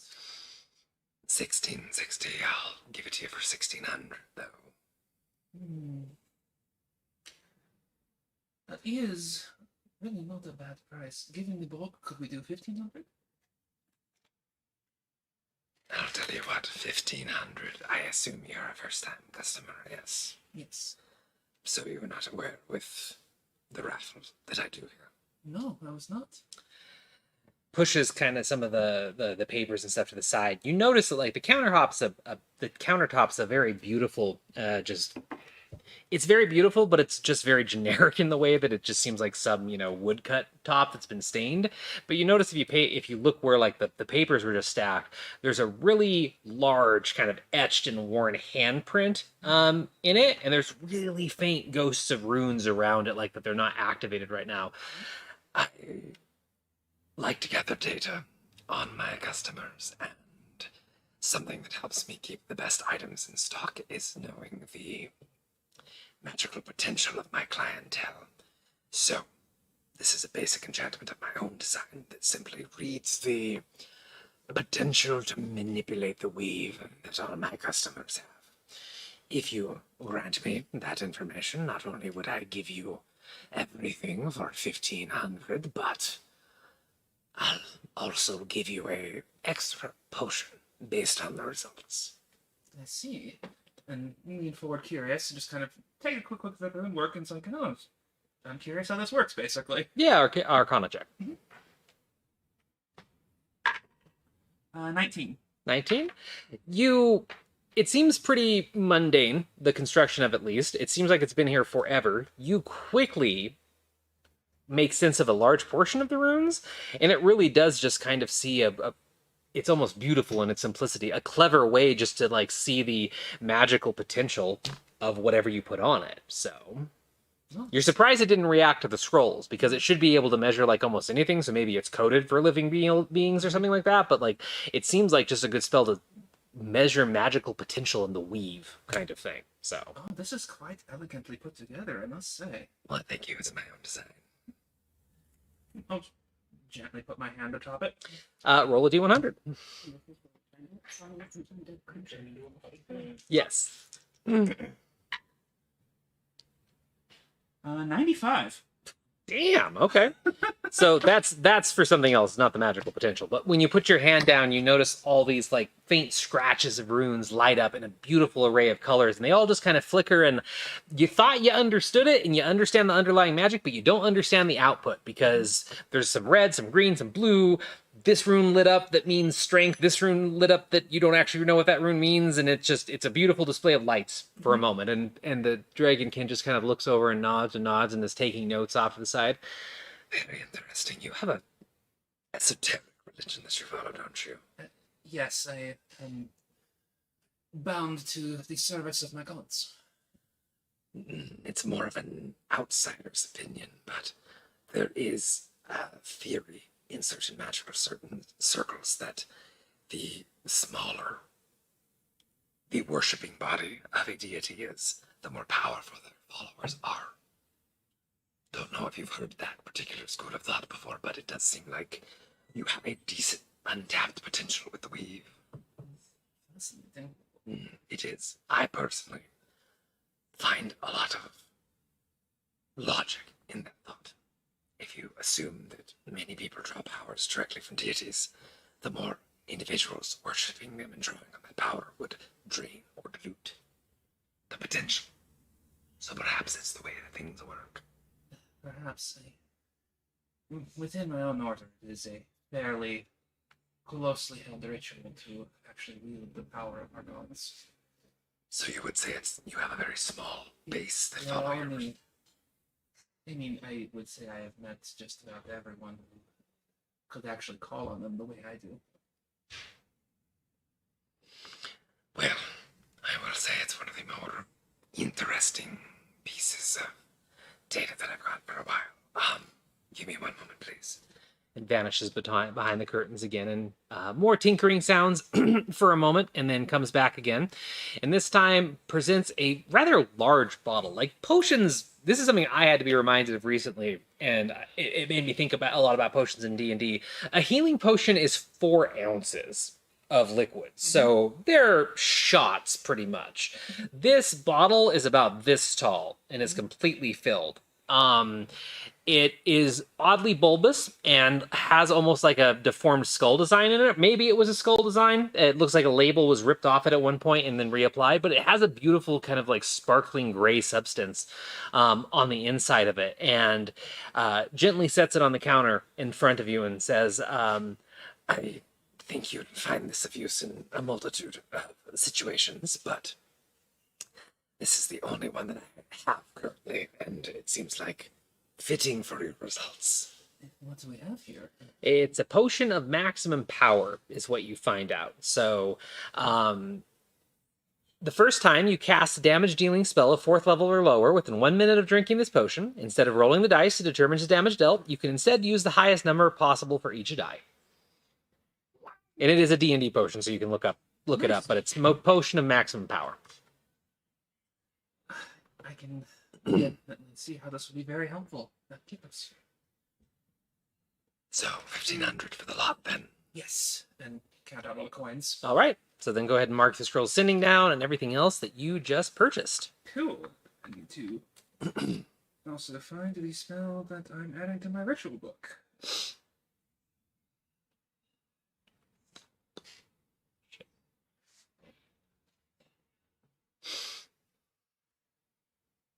All right. Anything else you were going to do at the shop? And afterwards, where were you headed? Most just determining if I had taken up enough time to head straight back, or if I still had like an hour or so to kill, just kind of looking around the market and picking up the place's vibe. Yeah, I mean, you spent like a good 20 minutes in line, so you still have plenty of time to kill if you just want to like wander around and take in the surroundings. Are you really just kind of like enjoying yourself, or are you like looking for anything in particular, just so I know? Nothing specific. It's more just I've been on the boat for weeks, so I'm not in a huge rush. If I have extra time, I want to Gotcha. kind of get the sense of the place. Gotcha. All right, so yeah, you finish up. The Dragonkin bags everything up for you very nicely and kind of a burlap sack and hands it on over to you at the end, wrapping the potions and some fine papers as well to make sure that they don't jingle around as much. And then you're off and can just kind of explore the very busy market of the Quandir port. Meanwhile, over with the dynamic duo. So, what were you doing? Were you beelining it back to the building you think Six in, or what? Yeah. Okay. So you can get back there pretty easily. It's in the row of like diplomatic quarters and stuff. This is the large stone, like kind of white stone nondescript building. Outside the front of it is a very tired looking giant that has a guard's uniform on. You're not really familiar with the specific type of guard's uniform. Don't know if it's Quandirian or something else, but they just kind of like look at you as you walk up with a questioning eyebrow. The delegate that we arrived on the boat with finished by chance? Is she free? You have to forgive me, I have no idea who you are. There's a large amount of delegates inside being interviewed and going about different business right now. It is all very private and confidential. You know how you forgot the dates for RageCon? What? I forgot Six full name. Oh, okay. It was like, were you gonna try and like bribe me or something? Like, remember how you forgot this, Theo? No. So, Comparison. her name is Scalea. Thank you. I don't know why it's ruined. Wait, you forgot Scalea? I forgot. Oh, Scalea. damn. Okay. I thought you were like the. Okay, Brain yes. fart. Her name is Scalea. You should know that. I know. It's True. Yeah. Yes, you are. Apparently. Ugh, according to the tablets. Say it again. I know what you're saying. I'm not killing you. Scalea. Scalea. Scalea. Yes. Her name's Scalea. Oh, the elf. Yes. Is she free? Is she done? I don't. I can check. Is it urgent? Pretty urgent. All right. Give me a minute, please. And Thank you. turns around, looks over his shoulder at you, pulls keys out of somewhere, unlocks the front door, goes in, closes it, locks. And you hear him kind of thump, thump, thump, thump, thump into the distance. And you're left outside for a good few minutes with the befuddled Cass. He's sweating. Well, no, he said that he didn't want me there. Oh, sorry. Yeah. I'm So, like yes. hanging out at Matthias. Oh, okay. Because that's where we said we would meet. Did you go into Matthias's or just nearby? Just nearby. So, I mean, you can see Vander in the distance. Vander's like 150, 200 feet away at this building, and you can see him like standing outside and the giant go inside. So.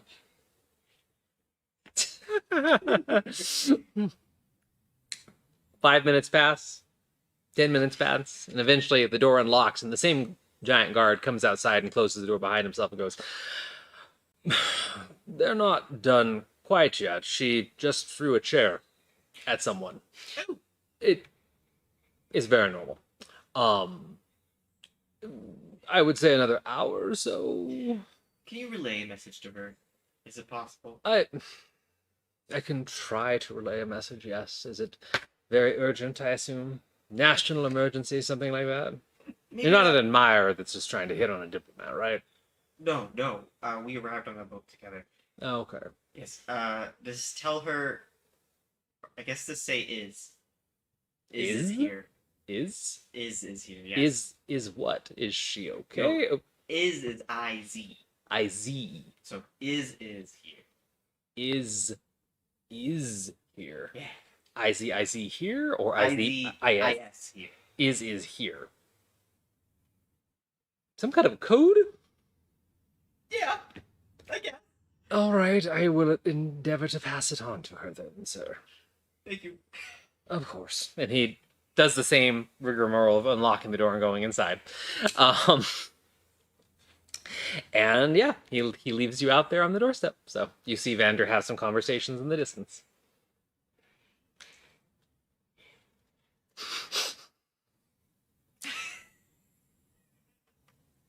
So that seemed overwhelmingly successful on your end. Or did you come over? I figured you eventually wandered over. That'll work. Or what do you do afterwards, after you speak to the giant? He would probably wait still. Oh, okay. Well, then that's just what I'm thinking to myself. This seems overwhelmingly successful. Okay. All right. Well, time ticks away then, and we'll be taking our break here in just a second. But time ticks away, and eventually, Sonny, with her pretty excellent track of time, realizes it's probably about time to head back, sort of thing. And Sonny will end up walking by Vander to get to you towards the meetup space. So you see Vander just standing outside of the diplomat's kind of like headquarters. Do you stop or do anything, Sonny, or do you continue past? Are you alright? I'm okay, just waiting for this giant guy. Oh. I don't think she'll keep you waiting that much longer. I hope not. Completely misunderstanding. Yeah, completely misunderstanding. No, I love it. That's very sweet. And just continue. That's very sweet. And so yeah, you make it down to where Cass is. And then it's been about an hour and a half now, and there's still no sign of Sick. Oh my god. Yeah. So is Vander going to keep waiting or He's go gonna join? knock. He's gonna knock. Okay. He knocks on the door. No response immediately, but minute or two later, the door cracks open, and the same guard slowly sticks his head out. Yes, sir. Sir, I'm sorry. The diplomats, they take quite a long time, and you hear a sound of something being thrown and breaking, on the upper floor again. And the guard cringes and he goes, "I'm sure they're done very soon. I passed the message on, at least to the individuals that are running the interrogation. It's a protocol, sir. Does she know? I passed on the message to the lead inquisitor." Oh man. Poor Vander. Well, thank you for doing your best. I do try. He's gonna go back to waiting, I guess. Outside the door? Yeah. Okay. Oh, poor baby Vander. All right. Well, on that note then, Vander is waiting, and Sonny and Cass have rejoined. We're going to go ahead and take a quick break so everybody can stand up, get some snacks, walk around, do that kind of fun stuff. We also have amazing tres leches cake that we get to eat more of with a prismatic fruit dragonfly on that you could see if you joined our Discord server. So please, if you haven't yet, check out all of our Mythical Family socials, but also especially hop on our Discord because you can hang out with all of us, say hi, share memes, and see cool character art and other cool things like our Prismatic Dragonfly Tres Leches cake that we have over here. We also like to leave our microphones on during breaks, so if you have any fun questions, you want to harass the DM about snorts or other things, such as how I have to fit a trading chain called Tarjay into my universe now because that was foisted upon me by my players. Yep. We will be leaving the mics on. So while the cameras will be shut off for 10-15 minutes, we will still be here in one form or another chatting with you all. So please hang out, get some snacks yourself, and we'll be back very shortly. And the cameras are up, at least. Still so weird in a way, but I love leaving mics on, and now when mics aren't left on, it's kind of weird to me that we are cut off from the stream. So, but yes, if you haven't tried the Tres Leches cake, please do because it is very good. Well, let's put it away. So if you want it now, better go dig in. Did you say you're going to put it away? Or you did put it away. I'm gonna put it away. You're gonna put it away. Okay.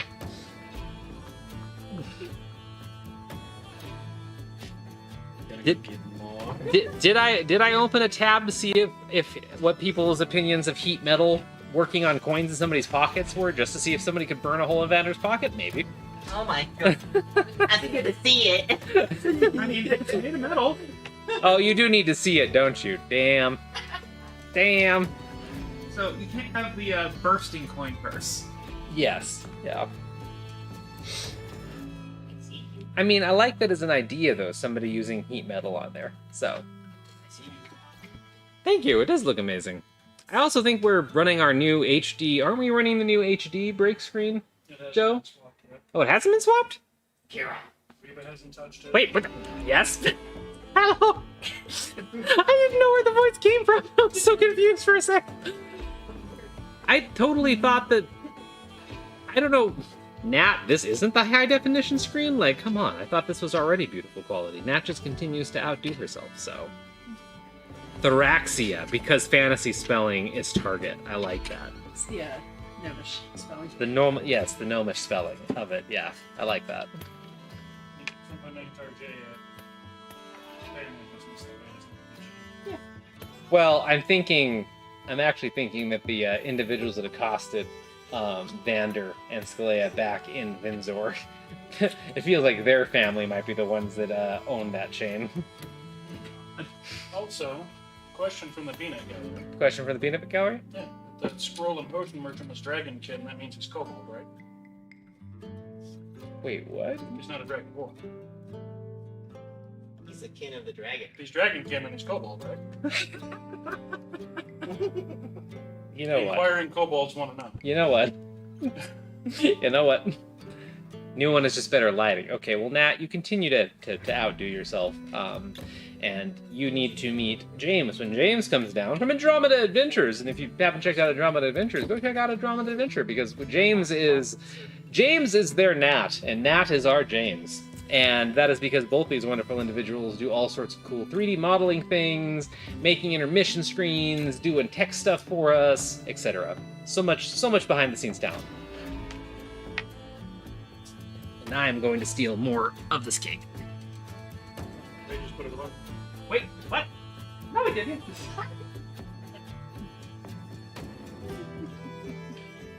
Either way, it's a good thing that has to not go to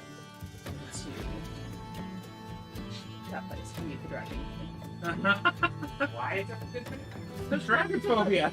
Oh, really? It applies to dragon. I thought it was full size dragon. It's general weariness. Yeah. General. Okay. Just a night and day difference in those interactions. Yes. So, But hey, I saved so much money. he's terrified by kobolds. I guess I sat next to my computer raw and I can still smell your rum. Because of how much salt we put in this garbage. And now I can conjure, a house for us anytime we're on the road. Yo, I love houses. My other thing, we have essentially the tiny hut. And once we're casting it outdoors, it has to be cast on the bathroom door. And so everyone just thinks like all these giant world leaders are traveling into one bathroom together.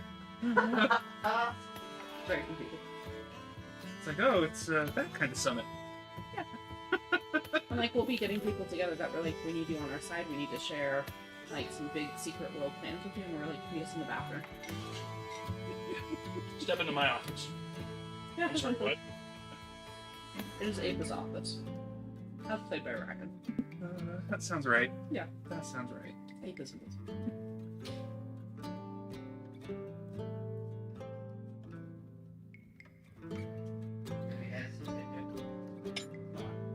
Better.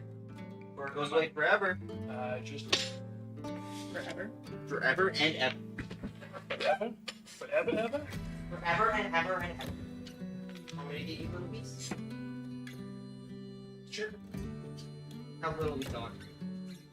Just a regular cake-sized piece. Not round, please. Oh man. What's with fitting a round slice? I did not understand that. Yeah. Is it a slice if it's round? Yeah.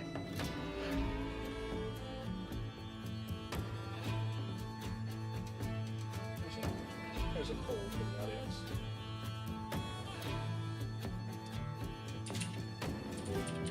Starting cake and cup.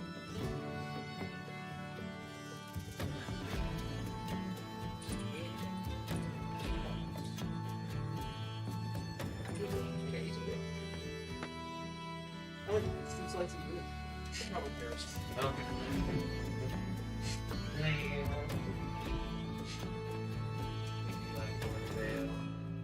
No, thank you. I appreciate it, but I really shouldn't. I ate a bunch of garbage earlier today. You've convinced me I shouldn't either. Put it back, Rick. No! You will eat it and you will like it. That is an order. That is an order. Your indulgence is compulsory. Probably going to this salty as well. That's fine. Salty as Well, What's the salty, ramen have to be salty? salty as Generally. That's the difference of my.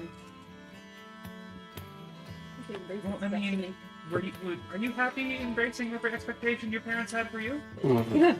Oh, we're going down that road. Oh, okay then. It's gonna be a conversation. Let's talk about getting disowned. For a while, I thought I was. Why do I have double? I love my dad. My dad loves me. You have an awesome dad. Thankfully, you have awesome parentage. Yes.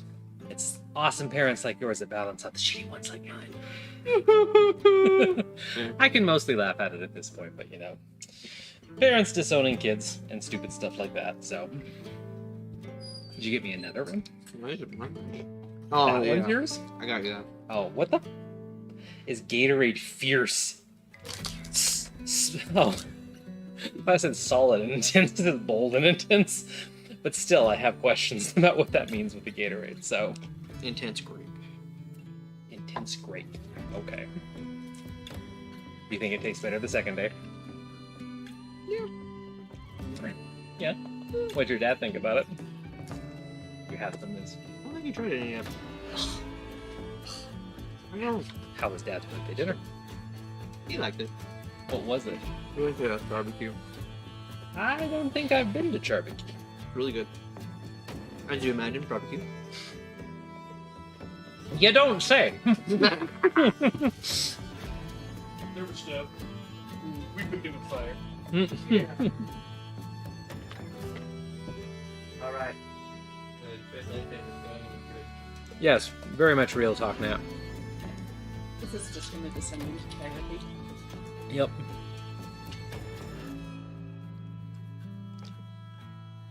Let's not do that. Some of us don't know how to deal with that.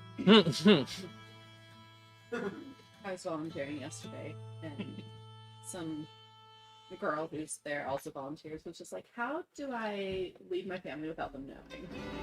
I was like, oh, Oh dear. that's a big conversation. For Mhm.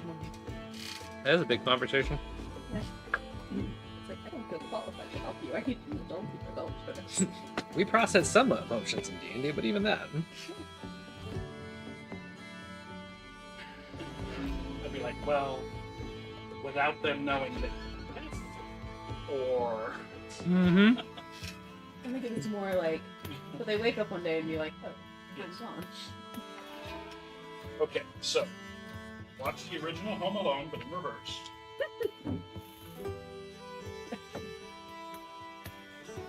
Talking about Home Alone? Yeah. In the worst way possible. I watched Violent Night yesterday. Was it good? It is so good. I've been wanting to see it so bad. It is just Home Alone, but with gore. Yeah. Well, and it's got Hopper, and I love every He single is thing so that sweet. Hopper does. So It was surprisingly hilarious and wholesome. hilarious, It was Yeah. really good. hilarious, and wholesome with gore. With Yeah. gore. Yeah. Okay. Like, it's a ton of violence, but then it, like, embraces the holiday spirit. And it's like, isn't that a lovely message? And also Santa was a Viking. Okay. I'm down for it. I'm down for it. I like it. What are we talking about now? The movie Violent Night. Ah. With Mhm. the actor for Hopper. Yeah, I gotcha. He's a Viking in the movie. He's Viking Santa. I'm here for it. That sounds great. God, that cake is so good. So much sugar. We could leave it here, or you could take it home if you want. It's I your do day. not need more calories than I already have the other one. You can leave it here. Some people will eat it. Yo, Or have Joe take it home to his house. Yeah. More mouths. Joe.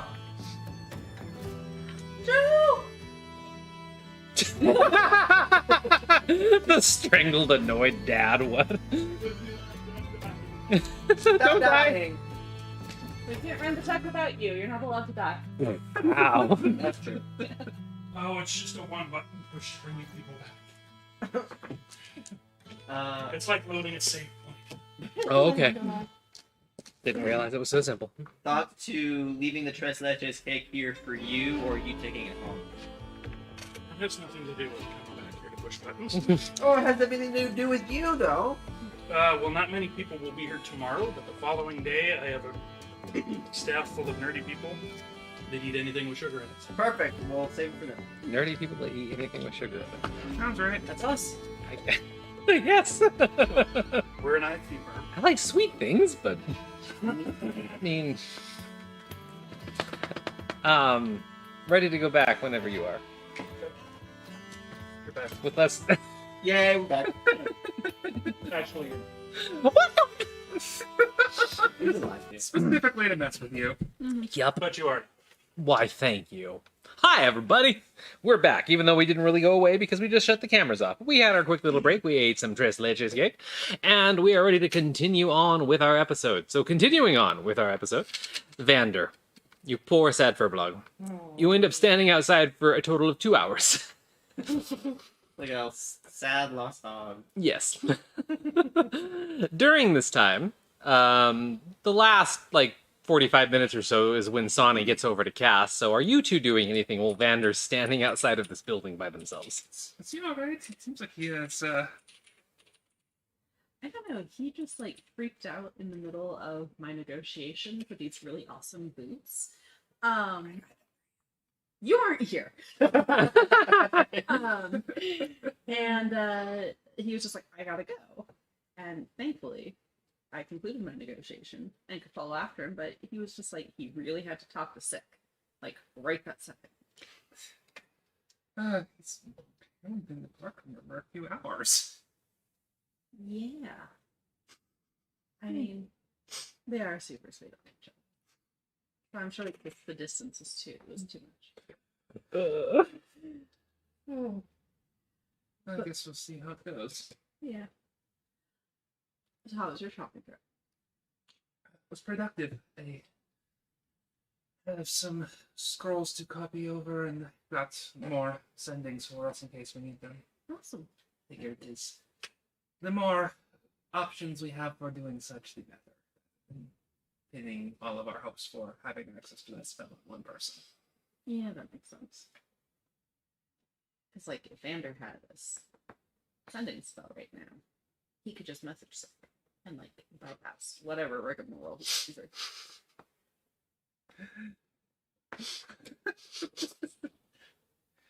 She's actually busy though, so Right, but if on the off chance this is actually something really important, because he did seem very flustered, kind of panicked, then at least she would know right away. And be like, that is more important. Or be like, Vander, get your priorities straight. I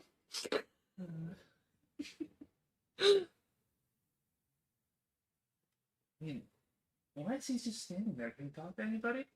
Like a giant guard. A couple times. And then he knocked on the door. And nothing happened. You also both remember that you are allowed to just go into Matthias's quarters and rest there if needed, because he's offered them for you, even if he's not there. So Yeah. Sure. I think we're just more like, what is the furball doing? okay. Well, time passes, and a little after the 2.5 hour mark, the door in front of you finally clicks again. And this time, when it opens, Sick is standing on the other side. And she is not the same Sick that you saw off the ship, in the fact that her hair is still done up in the exact way that Vander did it. She has no makeup on when she had a little bit on when she left the ship. She still has the bit of fabric around her wrist that Vander tied, but beyond that, her outfit's completely changed. And she is now wearing a kind of beautiful light gray blouse that has long sleeves on it. One's rolled up, the other's all the way down.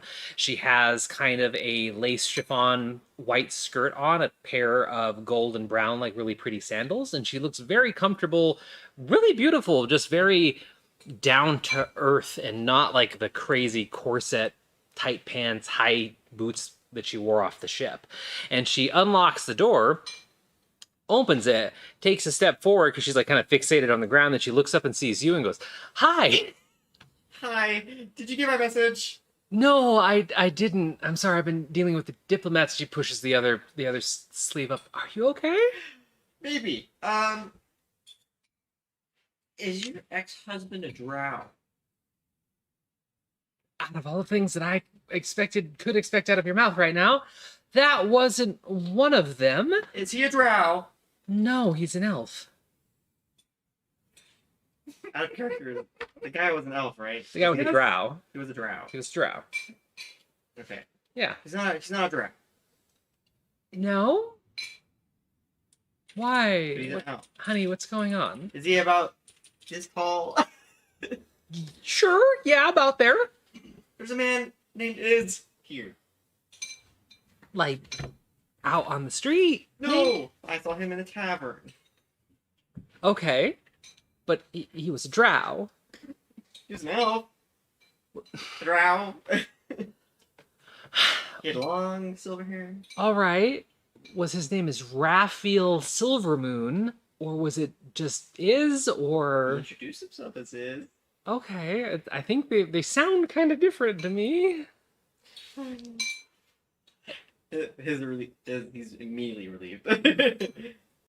She goes like this. Does Vander understand what she's trying to say? Yes, he'll lean back. Okay. She cups the sides of his face and just looks in his eyes for a second, goes, "Why are you panicking so much over this?" I thought it was here. I thought he was here. So say he was here, what does that mean?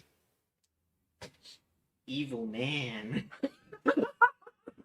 She snorts. She doesn't let go of his face, snorts, and just kind of like looks off to the side and goes, "Yes, very evil man. Evil man that me and a lot of decent people beat his ass, so I doubt he'd want to go another round with me or anybody else, especially with all of you here. Evil man, though, I do appreciate the heads up. Doesn't sound like him, though. I really appreciate you looking out for me. It's very sweet." She gives him a kiss and just holds his face for a second. And then eventually she lets go and goes, "I don't think it was his, but if we see him again, point him out to me, okay?"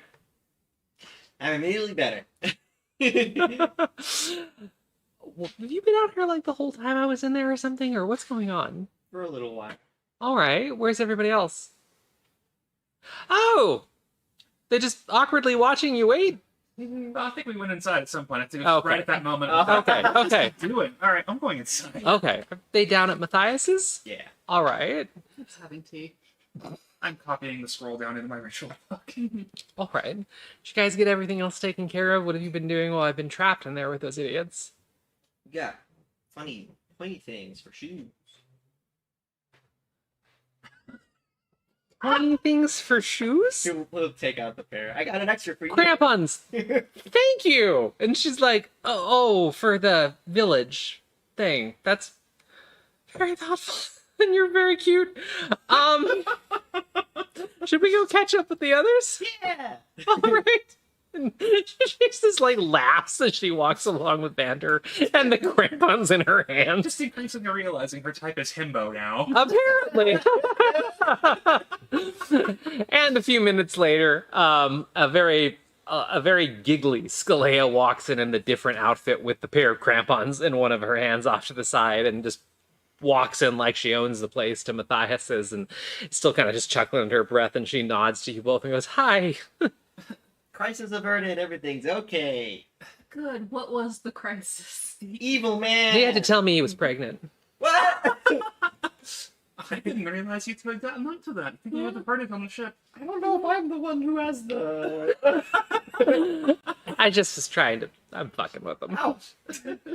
He thought he saw my ex-husband, who's a very, very horrible creature. So I understand. Yeah. That explains. I thought you were just like being a lovesick puppy for a minute. Always that. No.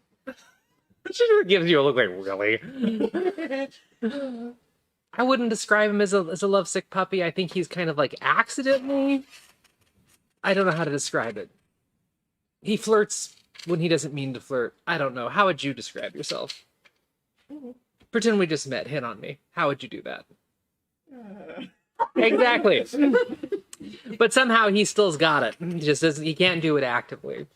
Regardless of Vander's flirting skills and the fact that he could be pregnant, what have you all?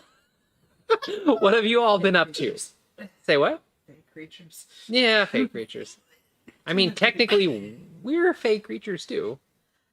Yeah, but like it's a whole. I suppose. Well, we got cold weather here. I got these fantastic boots of the Winterland. Look how Those look insanely enchanted. How much did you pay for those? that's in gold. Because of me. I mean, I almost got them down to Did 500. you accidentally flirt with someone to get the price down? No. Okay. She was going off about being a representative of you, and the guy did not seem pleased with that, which was... I can't imagine that they would. I'm surprised that worked. Oh, it didn't work. Oh, it didn't work. It was working great. I was being highly persuasive. He was going to save international relations for 500 gold pieces. Gods, I leave you two alone for an hour. Hey, they were 10,000. I got it to a 10. Of the words. And I thought reasonably. Oh, I am proud of this. I asked how old the shoes were. They looked old. They're over 100 years old. He wasn't going to sell them. I told him to sell it to her because they're so old. He's not going to get a deal. See, I was going for. You could go for a really good cause right here. He just went with you're a bad salesman. Gilton. So, like, who's the better person here? Darling, was your line of thought that 100 years meant they had sat on the shelves for 100 years? I believe what that man was telling you was that the boots themselves are 100 years old, not that they're in the same shop for 100 years. That is more logical. It worked. It worked, you beautiful man. What It worked. did he say when he left? When you left? He said that to sell, he'll sell it for 1,000. And then to leave. And for her to leave. I was looking. So, I'm thinking maybe it is best if you two do not go to that store again. I mean, regardless issues with the way that they got, or the way that she convinced this man, they did get the boots. So that's, they haggled. It worked. So, that's impressive. Those boots are insanely magical. So, Yeah. that's a And they're good... very big. I know. There is no impending snort alert, sir. So it sounds like you had some productive shopping while I was gone then. All right. How was Matthias? Nice, I assume? Very charming. We asked him some stuff and he was like, why did you ask me that? We asked him about our vision. Oh, the breadfruit thing, right? Yeah. Understandable. Was, quite surprised about that. I assume he was a gentleman, though, and filled you in and didn't completely stonewall you. He did. I will have to rake him over the coals, then. No, it was wonderful. No, he was very helpful. He was just very surprised. And had a few pointed things to say about what we should or should not be saying to people about such matters. I see. I see as well. I Yeah. see what that's about. Everybody's trying to just... But we possibly found where Vander's mother is. Really? Yep. And we got the location That's for the great. school and our vision location. So, like, it was a very productive conversation. So don't be too mean to him. You want to come with us? I'm not going to be mean to Matthias. I've known him so long. He's like a brother, and I can just give him a stern talking to is what I meant. Come with you where? What did you decide to do? It sounded like you guys got a lot of information. So, and my brain has been wiped by dealing with dense people. So, I heard chairs flying. that was me. Oh, I had a feeling. This is not surprising. What do you think I was doing with the chairs? Throwing them at people. Why would I be throwing... So wait, let's work this out. So why would I, a diplomat of a nation state, throw chairs at other diplomats? Because they're dense diplomats. Terrifying. They need a point to be made. Does that sound like me from what you know of me? You are pretty fiery. Yeah, I'd throw a chair in a bar fight, but not with diplomats. So you were on the chair scooting around. Oh, sweet, this too. I'm not No. touching this. No. You walked off the ship and you smited someone to make a point. Yes, which was for show, and Matthias always expects that kind of an entrance, sort of thing. So,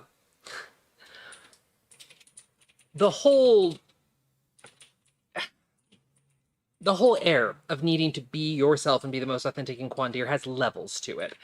And for the common people, it doesn't really matter. It's more of a bullshit thing. Makes sense that you learned it by now. Remember that lesson. The higher you go up on the food chain, though, especially when we're talking royalty, diplomats, politicking, and stuff like that, it is a whole ordeal. And it's for show that you go through it, but you still have to go through it because it's honoring their traditions. And if you don't do it, it is an incredible slight to the diplomats, their culture, everything else like that. So did you all see the outfit that I walked off the ship in? Mm-hmm. Do I dress with my tits out like that? No. Okay, so then maybe... So you were throwing chairs for show. Exactly. Well, so you were still throwing chairs. Well, yes, but it's the reason that I matters. thought it was cool. Well, thank you. I mean, I did beat one of them pretty fucking hard, too. High five. He wasn't wrong. He was throwing them at people.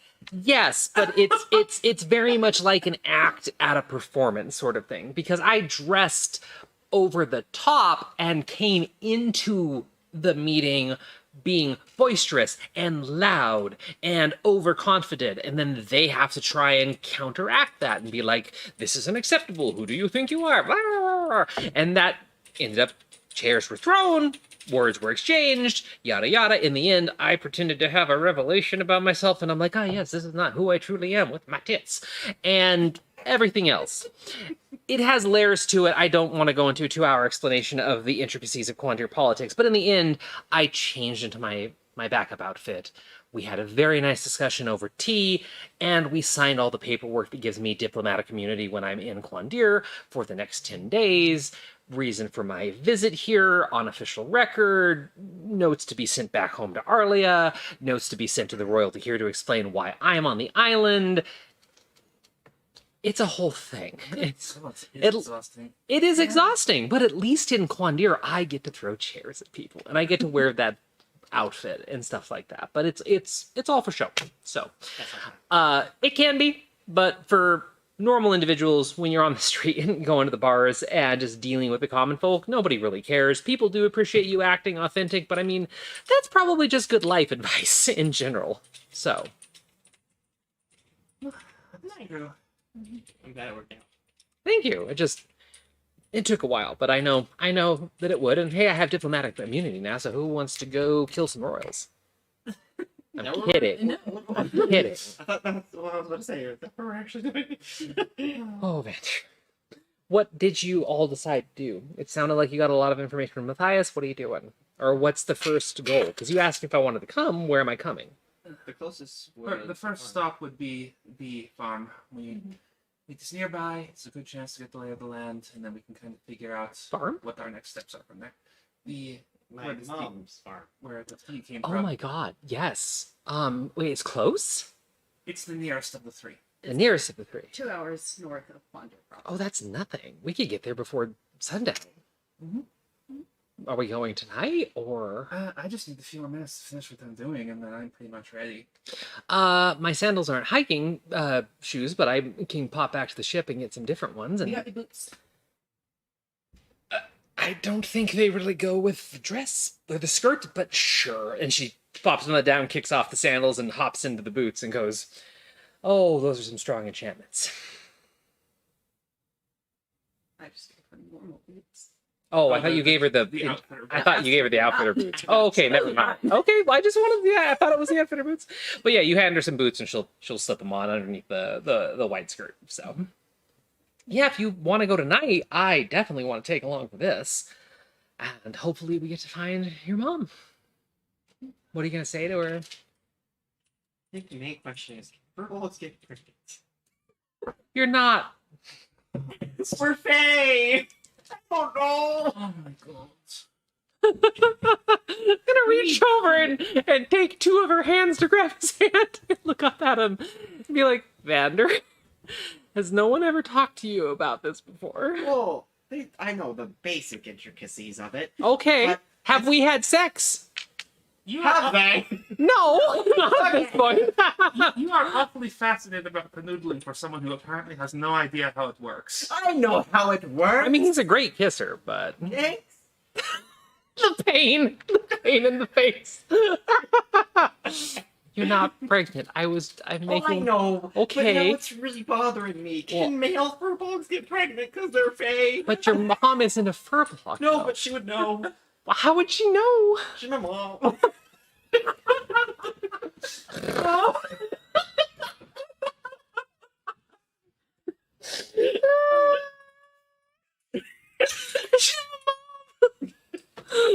This has been a great conversation to hunt to create.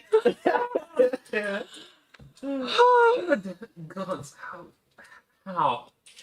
It's Faye magic. I don't know. She's a very smart woman.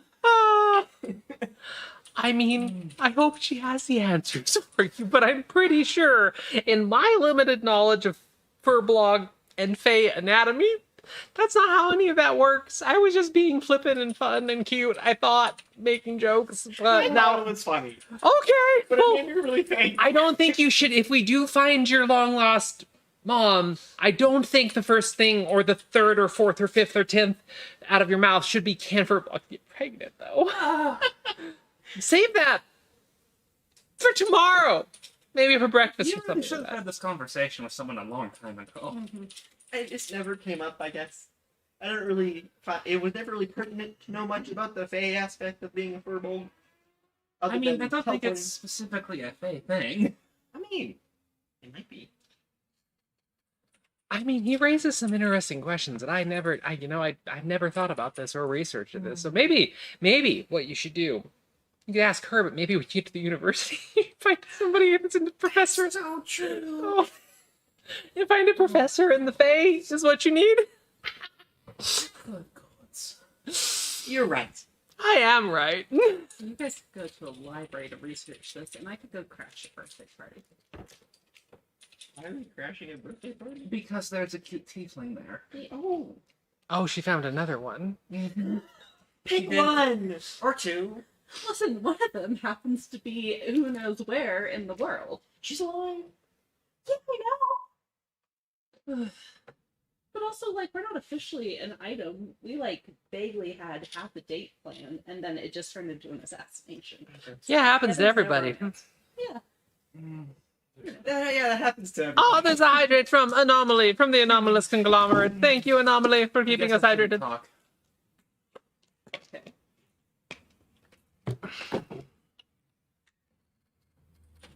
Are you done with your book thingy? Almost. You try to scroll down the last of the rune serpent. You're just like finishing the very intricate knowledge. You're just like, or the intricate transcription of the magical rooms, and you start drawing a pregnant furbolg. No, scratch out. Have to... No, you don't. It was just me making a joke.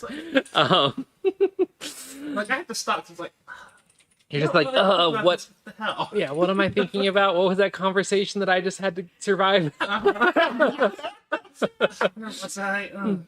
Well, once Vander is a furbolg that might have some confusion about the homology. Oh no. Well, after Sani regains her sanity for the requisite minute or two needed to finish the transcription of the spell, you all see a brief flash of smoke as the page that she was using to transcribe from goes up and God, my brain's broken after that conversation. The page that Sani is transcribing from turns into dust/smoke the second that she finishes the transcription. Immolates. Thank you, Joe. That's the term. It's like that. What is this? Why am I getting applauded when I throw it out? I can't. It just it's that kind of night now. Apparently, it is that kind of night. I am sorry for our recently joined viewer and everyone else that is not clear on what's going on right now. But I am being harassed by my players and my audience, most of my audience, not a large portion of it. I blame the public schools and treetop. Oh my God! There is not a snort count. There is a snort count. Ah! Yes, and he's giving us 100 bits every time. Right. So now you're encouraging me to snort for the good of the channel, is what I'm hearing. Is that we get okay? Yeah. Huh. Public service. Yeah. It's public service. It's not a public service. God damn it! All right. Sonny finishes transcribing the spell, and it immolates when it is transcribed. So you no longer have the page, and you all see this, and it was meant to be a thing, and you get to see it. And it's transcribed. Yay! So are you guys heading out towards the we need another break already. Are you heading out towards your first destination, or what else are you doing in Quandir's dock today as I bang my mic all over the place? I do. Just one thing I want to say is that at some point before everyone leaves, Sonny tries to get Vander just kind of like off to the side for a second. It's like, look, I'm kind of an expert on this topic. If you are going to be doing all of these things and you're worried about that kind of thing, just let me know. I can help you out, okay? The sex thing? Yes. If you want to be doing those things and not worry about pregnancies, just let me know. I can help you, okay? Oh. Okay. You seem very concerned about this. I mean, I guess it's an okay idea. It's not an okay idea going to you. It's a cool idea going to you. I look, yes, that's a good I'm idea. just saying, if you have questions about these things and you don't want to just throw it at the whole goddamn group, you can talk to me, okay? Yes, talking to you, good idea. Does that mean Sonny knows if he gets pregnant? The pregnancy idea, it's okay. I guess it's alright. It's not something you should rush into anyway, so. Yes. She's already a mom.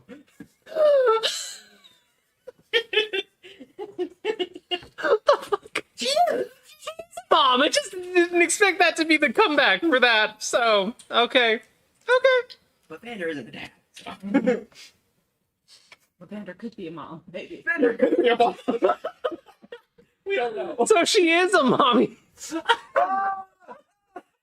I mean, we've done that. Vander is into mommy. Completely lost this week. Yeah, this is normally a somewhat put together D&D 5th edition actual play stream, but tonight we have gone completely off the rails. We're still getting shit done. Yes, she does have a child, therefore she is a mommy, and Sick does have a sultry voice when she wants to. Vander's So into sure. mommy. Well then, Apparently. say what? This is confirmed. He's into mommy. Well then, yes, he's into mommies, and he's dating a mommy. Exactly. Oh, what is my life? What is my DM life? I'm assuming we're heading out. I'm enjoying. Wait, you're what? I'm assuming we're heading out. Oh, okay, that's not what I heard, but yes, you are all heading out. Are you heading out to the location that Matthias gave you of the farm that makes the tea that you believe is related to your adopted mother? Yes. Okay. So, right now, it's a little after lunchtime, or, well, actually, much time hasn't passed. It was only 2 hours waiting for Skalea. Excuse me. So, it's around lunchtime when you all decide to set out. So, Matthias has said it was 2 hours away by foot. Were you looking to secure any sort of faster travel, or were you just going to kind of follow his rough directions towards this tea farm? I don't mind that going. That's good. Yeah, we've been on a ship for a really long time. We could probably use the leg stretch. Stretch our sea legs. Yes. All right. Well, then you guys set out. It's not exactly the main road to Quandir. It's somewhat near it, but you start a path that will take you up into the low hills outside of Quandir Bay, and you have some time on the road. It's decently populated even out here, and as you pull away from the Quandir Bay, you notice that while the land itself is pretty dark, is pretty dim, you have a lot of volcanic kind of brimstone smell in the air and stuff like that. The land is actually really lush, and the two of you flash back a little bit as you're taking this journey to the vision that you had together, months ago at this point, towards when you had the vision of the village up in the Quandir Mountains, and that purple grass. You don't exactly see the same purple grass that you saw in your vision, but there are some like rich, darker grasses around, and just reminds you of that briefly. Also, as you're walking, Sick would be walking next to Vandir, and Vandir, why did it sound odd? Vandir. Why did it sound odd when I said it? Jean-Claude Vandir.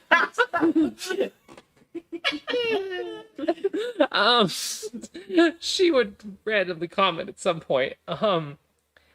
So I don't think you ever like painted a vivid picture to me. Not that I can remember, but then again, my memory in that situation should be excused. What does your mom look like? She's pretty tall. Of course, not taller than me, not tall like me, but about a good few inches above you. She's a lot like Kovita. It's like the cranky bit, the accent bit, the old bit. The old bit, of course. Okay. The elegant bit. Old and elegant. Elegant, and she holds herself together very well. She's very strong, and she's all about that. The expressing independence, and her hair is so long and pretty. She always ties it up. She's the one that taught me how to do my hair. Really? And she like kind of traces a hand over the bits of her hair that you put up. Well, she did a good job. I'm assuming she's not Furblog. No, she's an elf. She's an elf. Do you know where from? Was she from Treetop as well, or? Yeah, I think she's from Treetop. She never really said if she was from anywhere else. And what's her name? Airly. Aerolith. That is a beautiful name. I don't. Did you know her family name, like her surname? I do. We talked about it out of character. I don't remember, but it's in our. That was the one that I was supposed to look up for you. Okay, I'll have to look that up. But you do know it in that case. Yes. All right. So you guys have 2 hours-ish on the road. Any other conversations or things that you want to accomplish on that time? Or are we walking in awkward silence thinking about pregnant Furblogs? We've come a long way since then. Ugh. I'm kind of a short. It's really has been a strange couple months. You can say that again. Yeah, we picked up a fur ball. And you're on your way to meet my mom. Maybe, if she's there. Well, at least maybe we can find out something if the mark really is the mark of our family. I'm so nervous. I'm sure it'll be fine. Oh, we'll be well. Thanks. Why are you so nervous? She's been missing for so long. I don't know. Do you think it's, how do I say this with some bit of elegance? Do you think is it more of a thing like you're afraid of the answer of why she vanished? I would say so. You don't want it, you want it to be for a good reason, but then again, what is a good reason for abandoning a kid? Yeah. Were you the only one that she left? Did she have any other people that, like, she trained? Did she have any other students? Did she have biological family? Was it always just you and her when you knew her, or? When I knew her, it was just us. But I knew that she used to teach the monk tradition that she taught me to other students as well in her prime. But most of the time when it was just you two, it was just you two. And how many years ago was it? When she found me, I was like 20. Mm-hmm. I don't know how that's for Boba's age out of character. Assume child. Oh, you mean they're just age range kind of Yeah. thing? Yeah, I have to look it up too. I went over this once semi recently actually when I was doing research, and you know what? Let's just look it up together right now to see, because Furblogs. Yes. I mean, what he said, but that's what I was going to clarify. Their average lifespan is 500 years, but they age at a quote-unquote normal rate. So yes, 20 is an adult for a furblog. So, time passes the same, they age the same. So 20 is an adult. You're not half pioneer. Okay. He'd say 12. 12. Okay. So you were with her for a while then. Yeah. He's only like 80. And she crafted your arms too? Mhm. Well, she's a very interesting lady, but yeah, I can't think of a good reason to disown a kid. I don't know if she disowned me. She just left a note that said, "Don't look for me." No, I know. It's just now I'm thinking worst case scenario too, and you shouldn't do that because I'm sure that she has a good explanation. So, I hope. and if she doesn't and she makes you cry, I'll kick her ass. Oh, I don't know if I'd want that. If you want me to. Just enough. Thanks. Very tough. But this will still probably go better than Kree's reunion with Giovanni. Well, you, Where the gun was pulled. Oh. And things like that. Sick kind of glances around to make sure none of the other travelers are near you all. You're not trying to assassinate anybody this time, right? No! Oh, okay, just checking. Just checking. No. It was maybe not being the brightest about approaching this situation either. There's some big emotions. I understand why. That could have probably gone smoother. Maybe.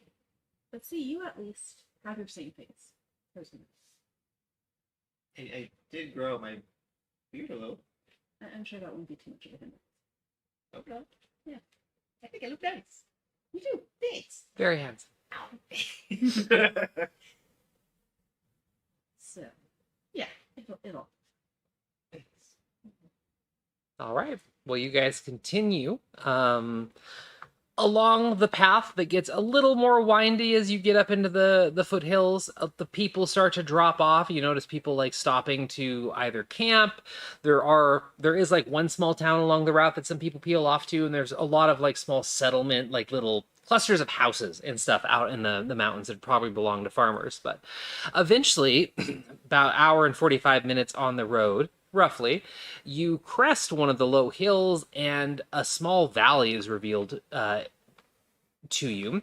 And in the valley, again, Sonny and Sonny and Cass, it almost reminds you of the one where you encountered Talwyn briefly, just because it's the most, since then it's the only other piece of very developed farmland where you can see clear denominations of crops and stuff through fields, and you do see some of that purple grass in a small section that looks like it's also being grown for a specific purpose. And in this valley, it's all these different crops, a road that kind of winds through to connect all of them, and then there's a gigantic house with a bunch of smaller houses around it nestled up against a cliff face in the back of the valley that looks like that's supposed to be your destination. So This fields. All these fields are so pretty. They are. And totally not suspicious. Be suspicious. It's farmland. Yeah. Look, I know we've had a couple of bad experiences with farmland, but most of the time they're perfectly fine. That is true. But also the purple grass is here. what did a farm do to you? It's not the farm, it's just It's the land?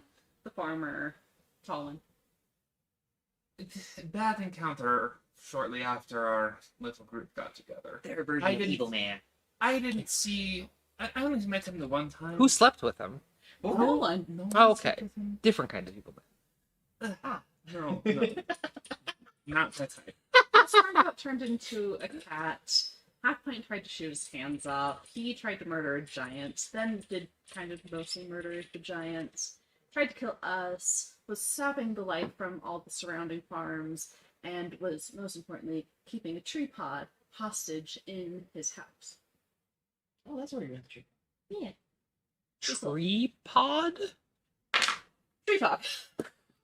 Just wipe this out of my back. So Cass pulls out the tree pod, which, if everybody just a description because it hasn't been shown for a while, is this bright, glowing. Actually, has it changed at this point? No. It's a seedling is what it is, and it's a seedling that glows from within. It's bright green with little bits of neon green light kind of floating off it. It's got a couple big, heavy like ivy leaves hanging off of it, and some roots that don't look like they've seen dirt for a while, but it's completely healthy and just growing. And like Sick just stares at it. And wait, actually, Yes, thing from treetop.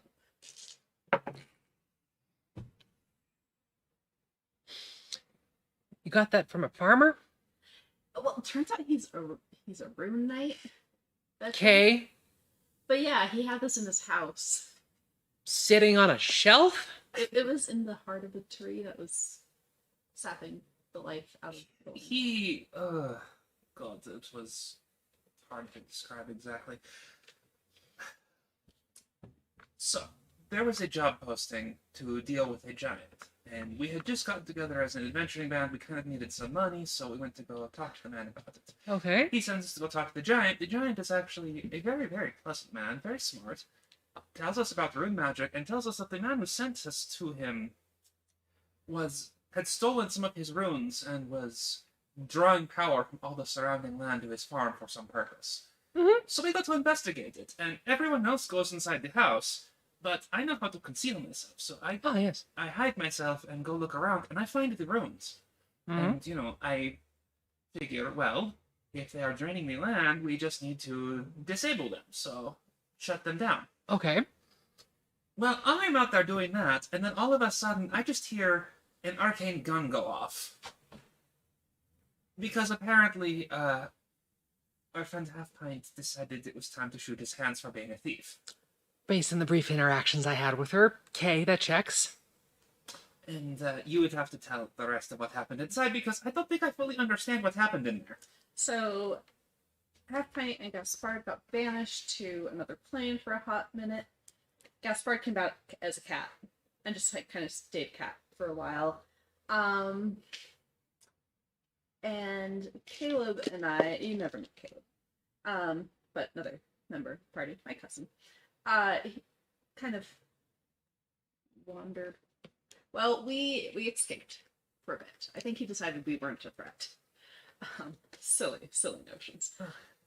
Stormed out. We waited for our party to return. And then we went and found Sani. We destroyed the ruins. Went to save our friend Akorah, the giant. We're skipping a step here.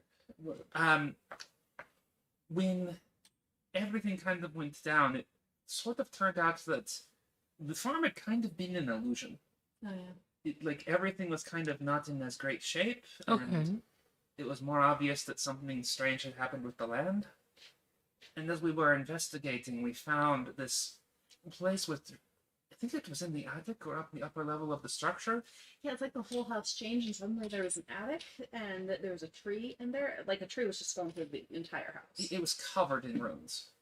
Yep. Apparently very minty runes. Minty? Half pints. That's all I have to say. But yeah, we fiddled with the runes. And We saw how to open it, and this pod was inside. the tree kind of shriveled up and died. Or like one dormant. This is more detailed than I've ever done. To be fair, it has kind of been. We haven't really had a good chance to just talk about this one with everything else. Especially put up on the ship. You guys have had plenty of downtime at this point. Don't pull that shit. You all had weeks. It's more just like, Weeks. it's been a while since we thought about No, this. I know. And we gave you the salient points. But yeah, once we got the tripod, we were like, okay, we think we're safe. We're rested. We're healed. We went to find Akorah. There had obviously been a terrible fight. He was impaled on something. We got him off. I think the sword that he was impaled on. Yes, be very specific with that word, please. Oh. Ah! We removed him from the sword that had impaled his body.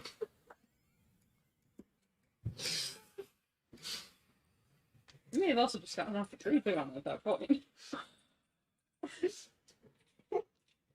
But yeah, he recovered and transported his house to just kind of outside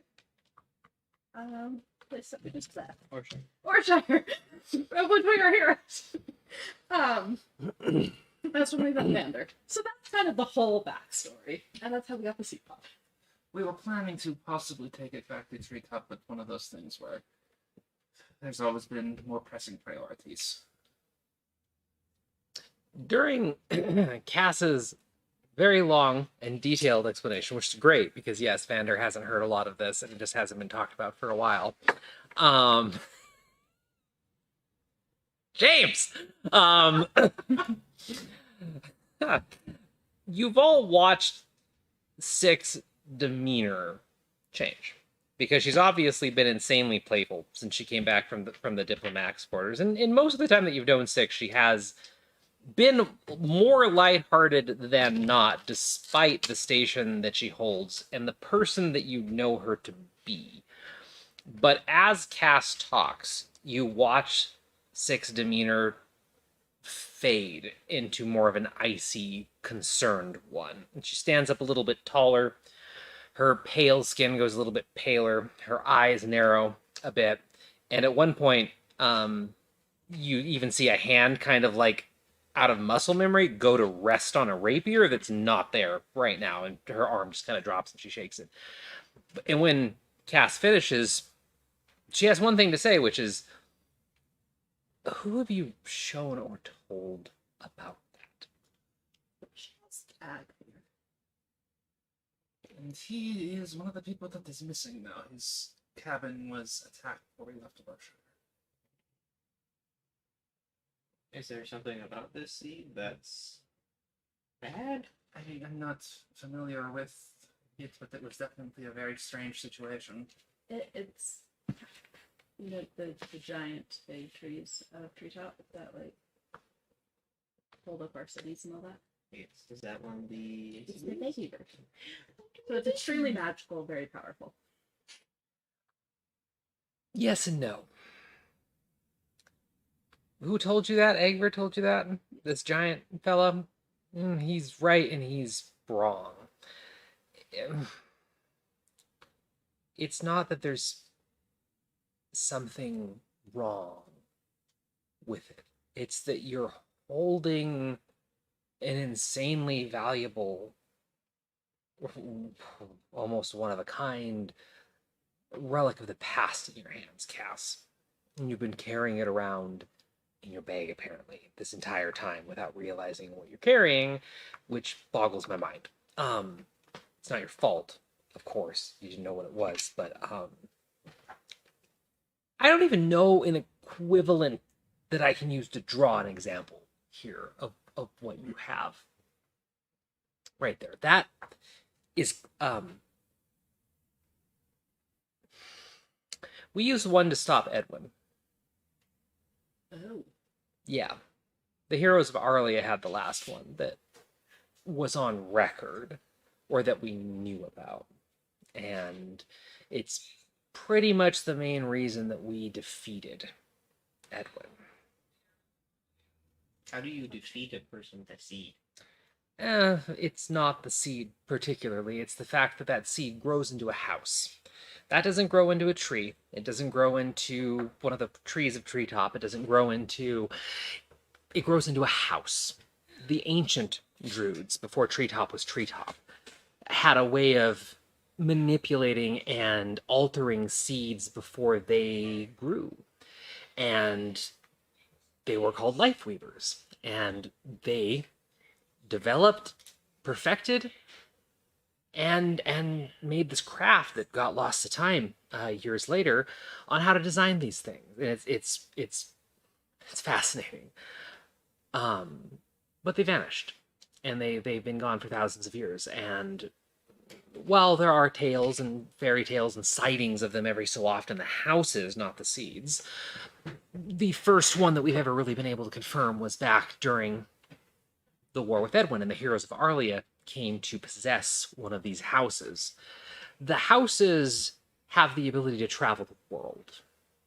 They can go underground and using a means of magic that most of us still have not really wrapped our head around. I believe Anomaly is still writing a paper about it just to try and summarize our personal experience with that house. Have you all heard any rumors about the battle with Edwin? The final one that went down? I mean, some stories, but my village was pretty far removed from all of that. Did any of you ever hear the story about the house in the sky? Go for it. Roll history. I'm sorry, Ray. Is that what you said? I thought. Okay. 15. 15? 2. 2? You can roll for it too, Sonny. No. This kind of general world rumor mill. 16. So you two have vague recollection. You have vague recollections of what she's. You have vague recollections. Jesus, I can't enunciate all of a sudden.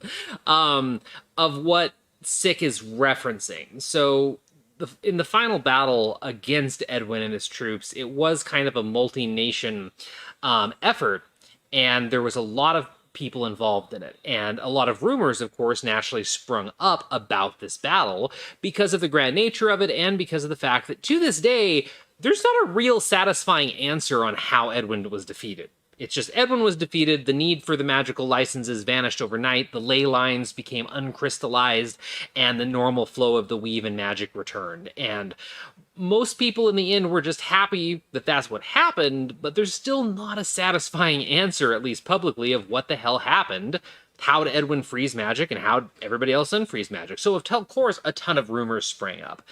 And one rumor that you've both heard in passing, but you've heard it. Mostly it's stuck in your head due to the absurdity of it.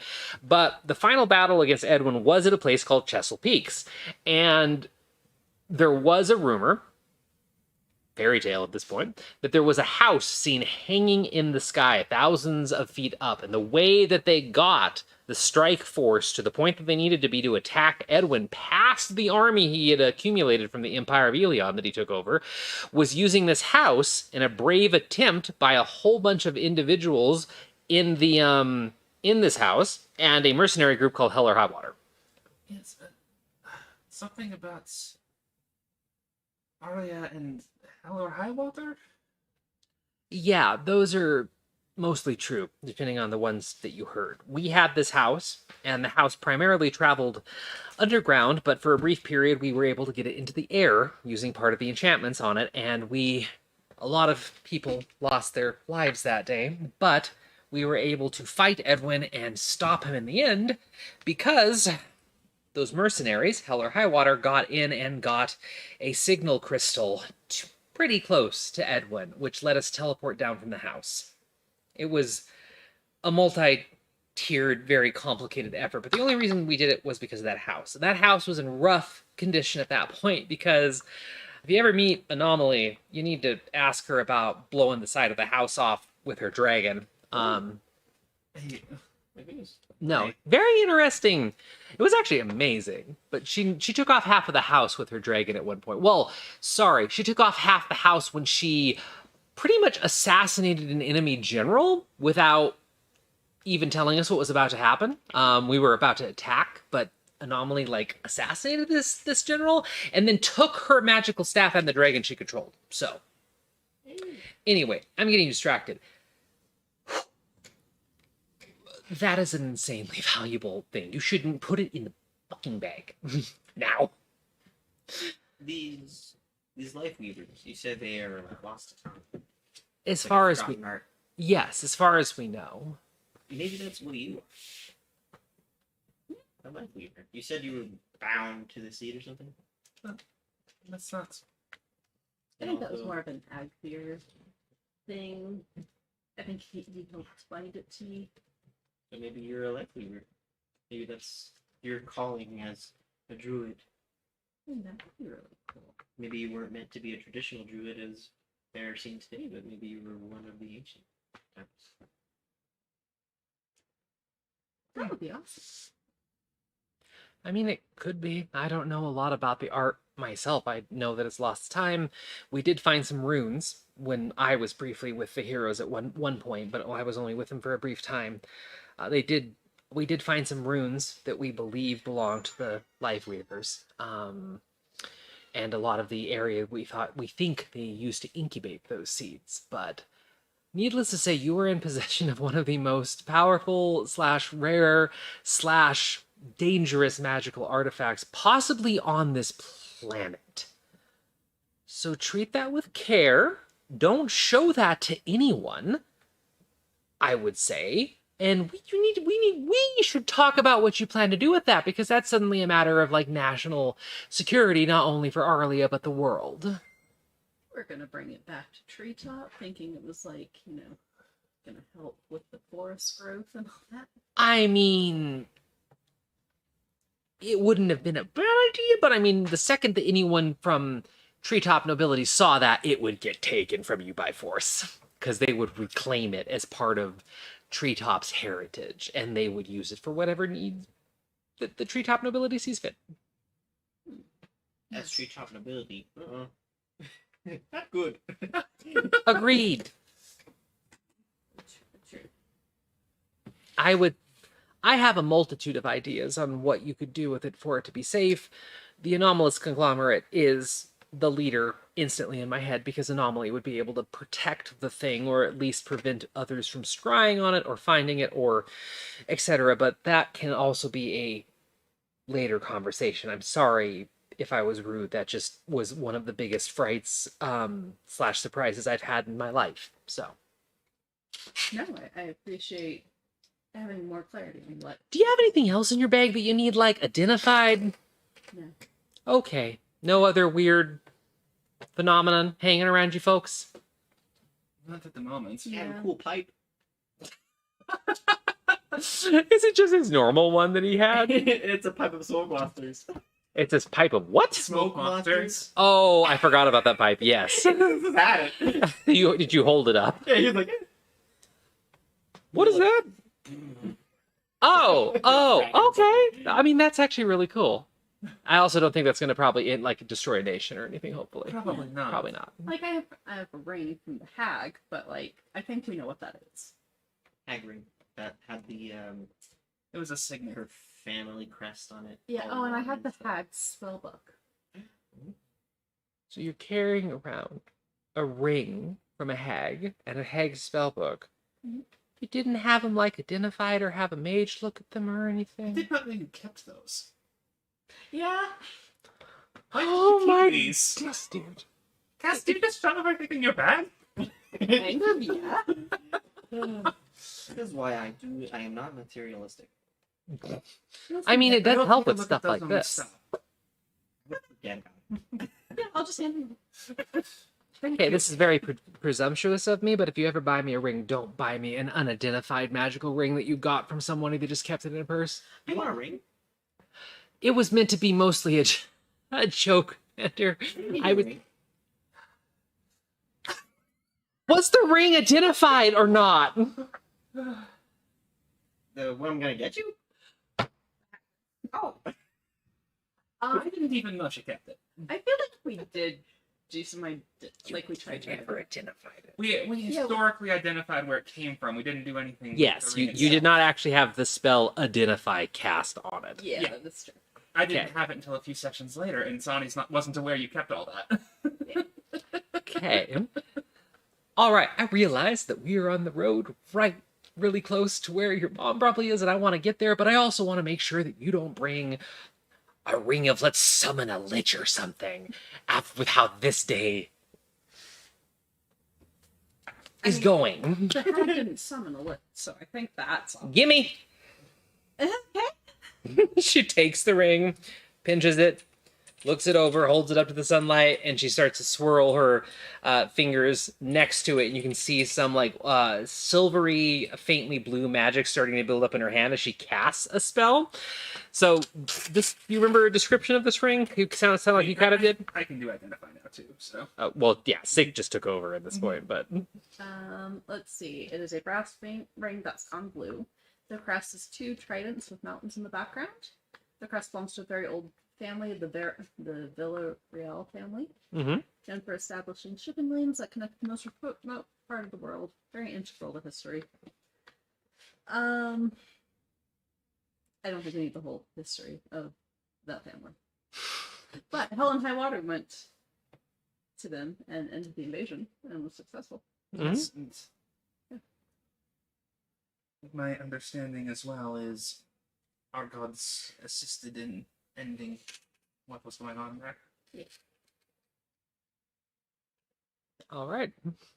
So she spins a moment, and you see her eyes kind of like, and this is just a fun flavor bit for you all, but this is something that you're pretty familiar with anybody that casts spells, but especially if they're doing a spell where they're having to focus on a point or an object so much. Sick looks like she disassociates for a second, like her eyes just completely disassociate. And you see the magic build up to a brief like flash of light that fades really quickly afterwards, and she just shakes her head and looks down at the ring, and she sighs a massive sigh of relief. And she just reaches over and hands it back to Cass. That's a very nice ring. Thankfully, it is not going to summon a lich or anything else like that. Does it do? It does. It is magical. I'm not sure how useful it is going to be to all of you individually, but and she looks like she's having a hard time deciding how she wants to explain the effects of the ring for some reason. Let me actually have a second because I have to reread this description. I don't know how she's going to explain this one.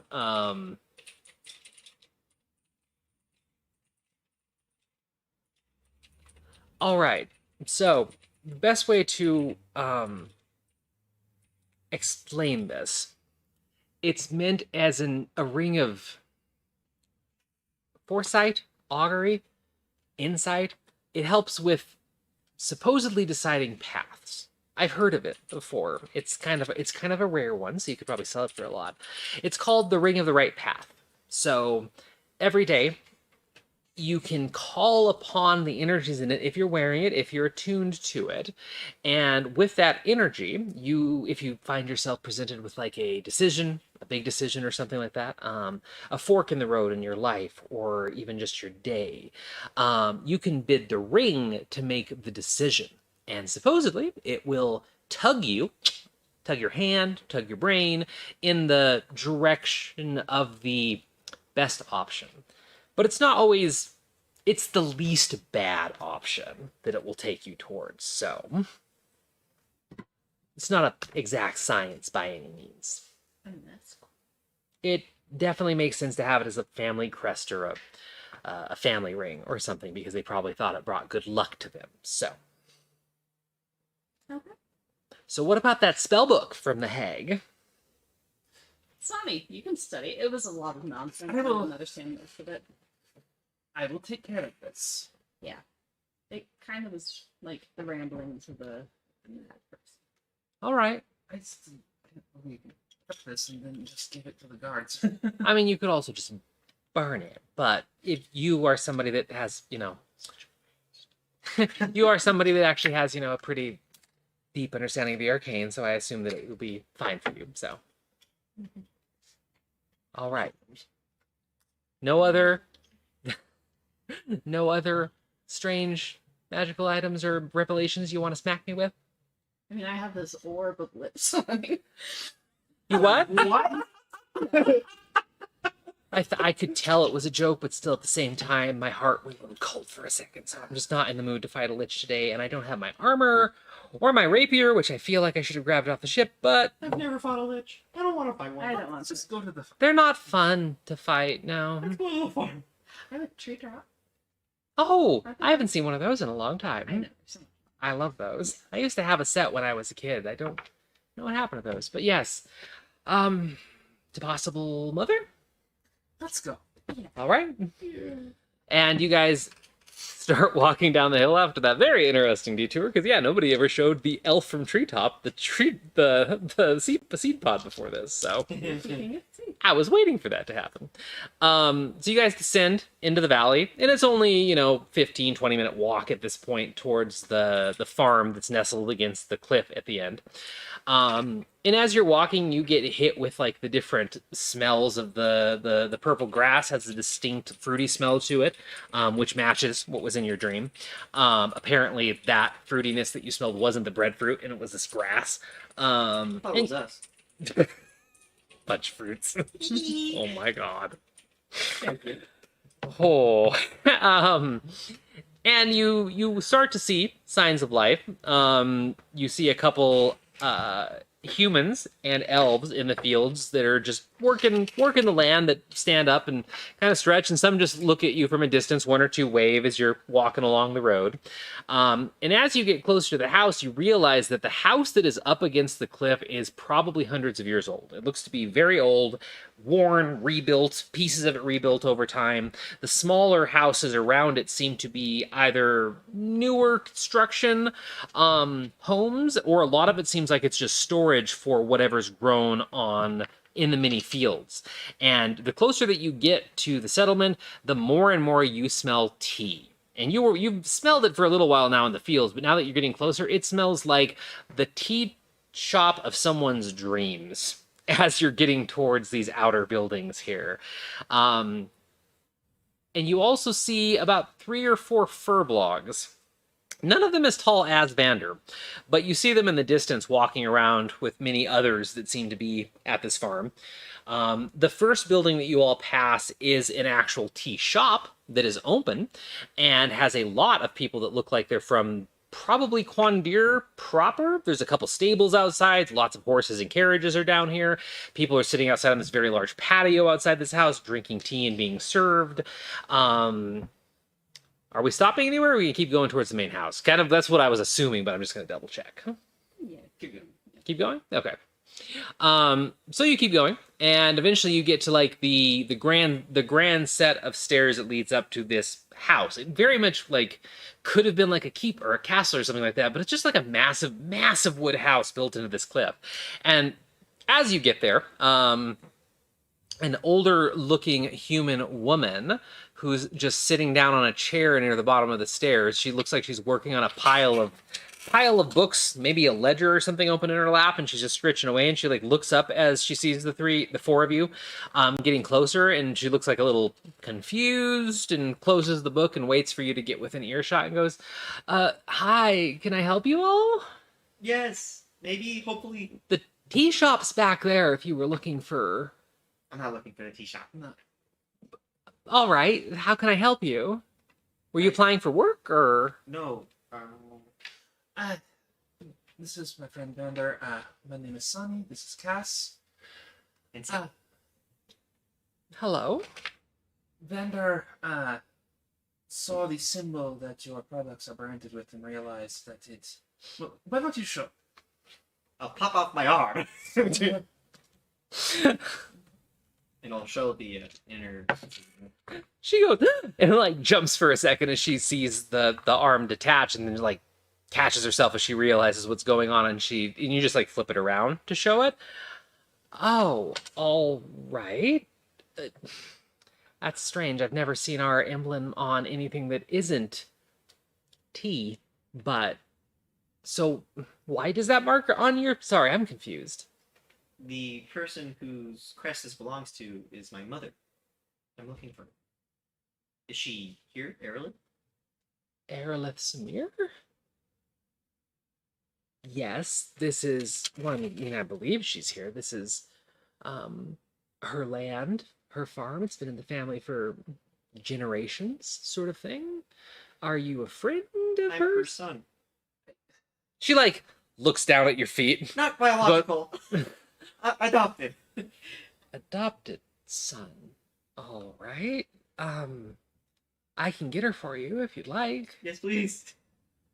Just give me a moment, please, and you can put your arm back on. And she stands up and like takes up the heavy books she was working on, puts it on her seat, puts the cool down, and quickly skitters up the stairs into the front door, the large double doors of this house. And you all wait for a few minutes quietly. As you're waiting, Skalea reaches over with one hand and grabs Vander's left hand, and then she reaches over with the other hand and like squishes his hand and just holds it really like firm and reassuring as you all kind of wait in silence. And at around the 4-minute mark, the doors open at the top and two figures walk out. The first is the lady that you just spoke to, who kind of runs out, like darts out to the side and then like sneaks back down the stairs to her seat with the stuff that she was working on. And the doors stay open, and then a moment later another figure walks out. Would you like to describe? No, you can't. Oh, okay. Well, then it's gonna be just like Gaspard, and she's gonna be a complete moment. No. In joke. Stream in joke. So you all see an elf walk out. She is a couple inches taller than Skalea, probably closer to like 6.5 feet. Actually, she actually has a decent amount of height on Sick. High cheekbones. If you saw her in the city, you definitely think she was a treetop noble or some kind of elf nobility. Her high cheekbones also seem more like a high elf, so somebody like a family line that is definitely noble. Skalea is not. Skalea is a high elf, but she isn't even. She's beautiful. She is the definition of elvish high nobility beauty sort of thing, and you would assume, just based on the way that she carries herself and her face, that she has never seen combat or anything like that. At least for the right half of her face, because the left half of her face is all porcelain at this point, and it's kind of craggy down one side and dips her over and around her nose, and it looks like at some point she lost a decent amount of her face, and it is now replaced by a beautiful porcelain replica that was not there when you knew her. And she still looks like the lady that you remember, because this porcelain piece has been beautifully fashioned, but something happened to her face, and her normal purple eyes, she still has one, has been replaced by a purple gem in this. And she's wearing very loose robes with kind of capris and sandals, and she has a cane in one hand on her left side as well. And once your eyes just drop off her face, you notice that it looks like half of her body is porcelain at this point. The arm, the leg, based on the stiffness of the body on that side, probably what's underneath her clothing as well. And she has a weird sort of gait because of all the porcelain on this side. And she seems distracted as she walks out the doors, and she doesn't immediately look down at you all, and she like looks to the sides as if expecting somebody up here. And then she looks down and immediately locks eyes with Vander. And it is the woman that you remember, that you grew up with in many ways, that took you in and trained you. But the years have not been kind to her for some reason, in some way. But as soon as she locks eye with you, the purple gem has a faint glow to it. It's not moving, but you assume she can see out of it. As soon as she locks eyes with you, the cane clatters to the ground, and her hands, one now porcelain just like yours, and the other, her actual elvish hand, smack over her mouth, and she just stares down at you. What does Vander do? He immediately shoots up. Just go. Okay. He's like immediately on his feet. Okay. Well, I mean, monk speed, just 6, just like I had my hands. What happens? Sick has porcelain hands. Yeah. Yes. No. So you, in a blinding dash, dart up the stairs. What do you do when you reach her? His immediate thought would be to go to hug her. Yeah. But seeing that she's not, well, as he knew her, very much looking frail, he would stop, reach out, but he would be like, and carefully try to see if she would be okay without a hug. She without hesitating, so he barely gets to like the awkward dance. She like does the like the reach over hand clap on his forearm and yanks him into a hug and just crushes him in a hug. And you feel dramatic strength on the porcelain side because it feels like however she created your arms, she's been refining that art and continuing that art because she definitely is stronger on her left side than she is on her right. No. And you also notice a bit of frailness on her right side. Like she's leaned on the porcelain side too much or something like that. But she hugs you in a crushing hug, and moments later you hear her faintly sobbing into your chest. He's crying too. No doubt about that. And that's where we're going to end it tonight. So, with everybody down at the bottom. Oh, thank God that one went well. Actually, wait. You thought it wasn't going to go well? We just have a strange track record with this so far. Have you met a lot of each other's families? I mean, we had the awkward encounter with Giovanni, and then we had Everything with Half-Pint's family. yeah. Oh, I've only heard bits and pieces of that one. And I mean, Gio's charming. He's very charming, yes. I also wasn't there when you met him, so. Guns were pulled. Okay. I mean, that does look like a much more normal family reunion, to Yes, say yeah, the least. I'm glad one of us managed that. Okay. I assume that you're... Never mind, sorry. I assume you're going to be on your best behavior and not pull the pregnancy joke where his mom's around. Oh, God. Yeah, no. Okay, just double Why check. would you want to do that? Because you're a bunch of jokesters. Oh, there's a line. Oh, is this the line? That is the line. Okay. Yeah. Moms. Yeah. You know I'm a mom, right? Yeah, but like, you're not one of our moms. Oh, okay, that's the line. Yeah. One of your Yes. parents. Mm, Okay. Yes, that is. Yes. Well, they And we don't seem... murder children. Say what? And we don't murder children. Who does?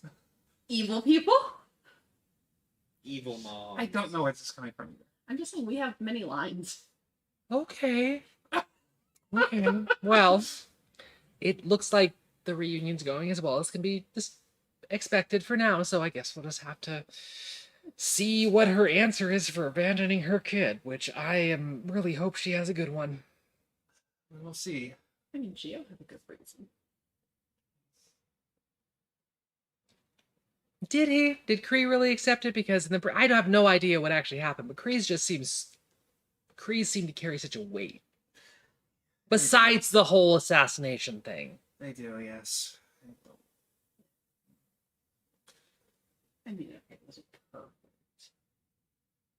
Well, let's hope this is perfect, because I'm sure you both know, but Vander is one of the sweetest souls I've ever met. So he deserves something good here, yes. a good answer. And I was kidding about the I'd beat her up thing, but I swear to God, if she breaks that boy's heart, I am going to fucking give her a black eye. So you might have to hold me back from creating a diplomat. Oh, I still have diplomatic immunity. That's where we end. Yep, that's where we end. Skull here just glaring at this lady, like being like, I can kill you and all your people if I need to. She wouldn't actually, but you know what I mean. Oh. All right. Well, thank you all for joining us for tonight's episode of Prismatic Dragonfly Tavern. I hope you enjoyed all the crazy jokes, the DM snorting an absurd amount, the references to furblog pregnancy, and everything else that we got up to tonight, because I had a good time and I think they had a good time, so I hope you have a good time. Thank you to our friends at Andromeda Adventures for coming over and hanging out with us and harassing us. James, we love you to death. And if you haven't checked out Andromeda Adventures, hop on over to Andromeda Adventures. They have a stream every week on Thursday at 6:30 p.m. PST called Andara the Second Age. It's a great time. D&D 5th edition actual play homebrew world, just like this one. Different homebrew world, different GM, of course. But other things. If you haven't followed us on any of our socials, please check those out, especially our Discord server. Come over and say hi.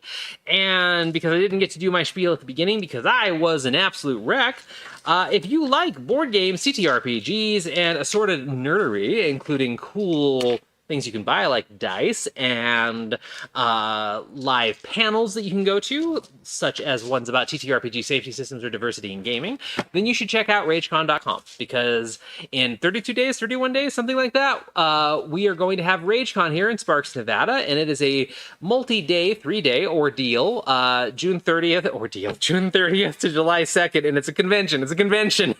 I'm losing it again. The ordeals, that's fair. Yes, but it's an awesome convention. We're going to be there. We're going to be running a lot of games that if you buy a ticket for RageCon, you can sign up for games that people run. So you can play in one-shots or board games that you've never played before, and you have a chance to win them a lot of the time when you sign up for them, and you play them. And our friends, a lot of our friends from Andromeda Adventures will be here.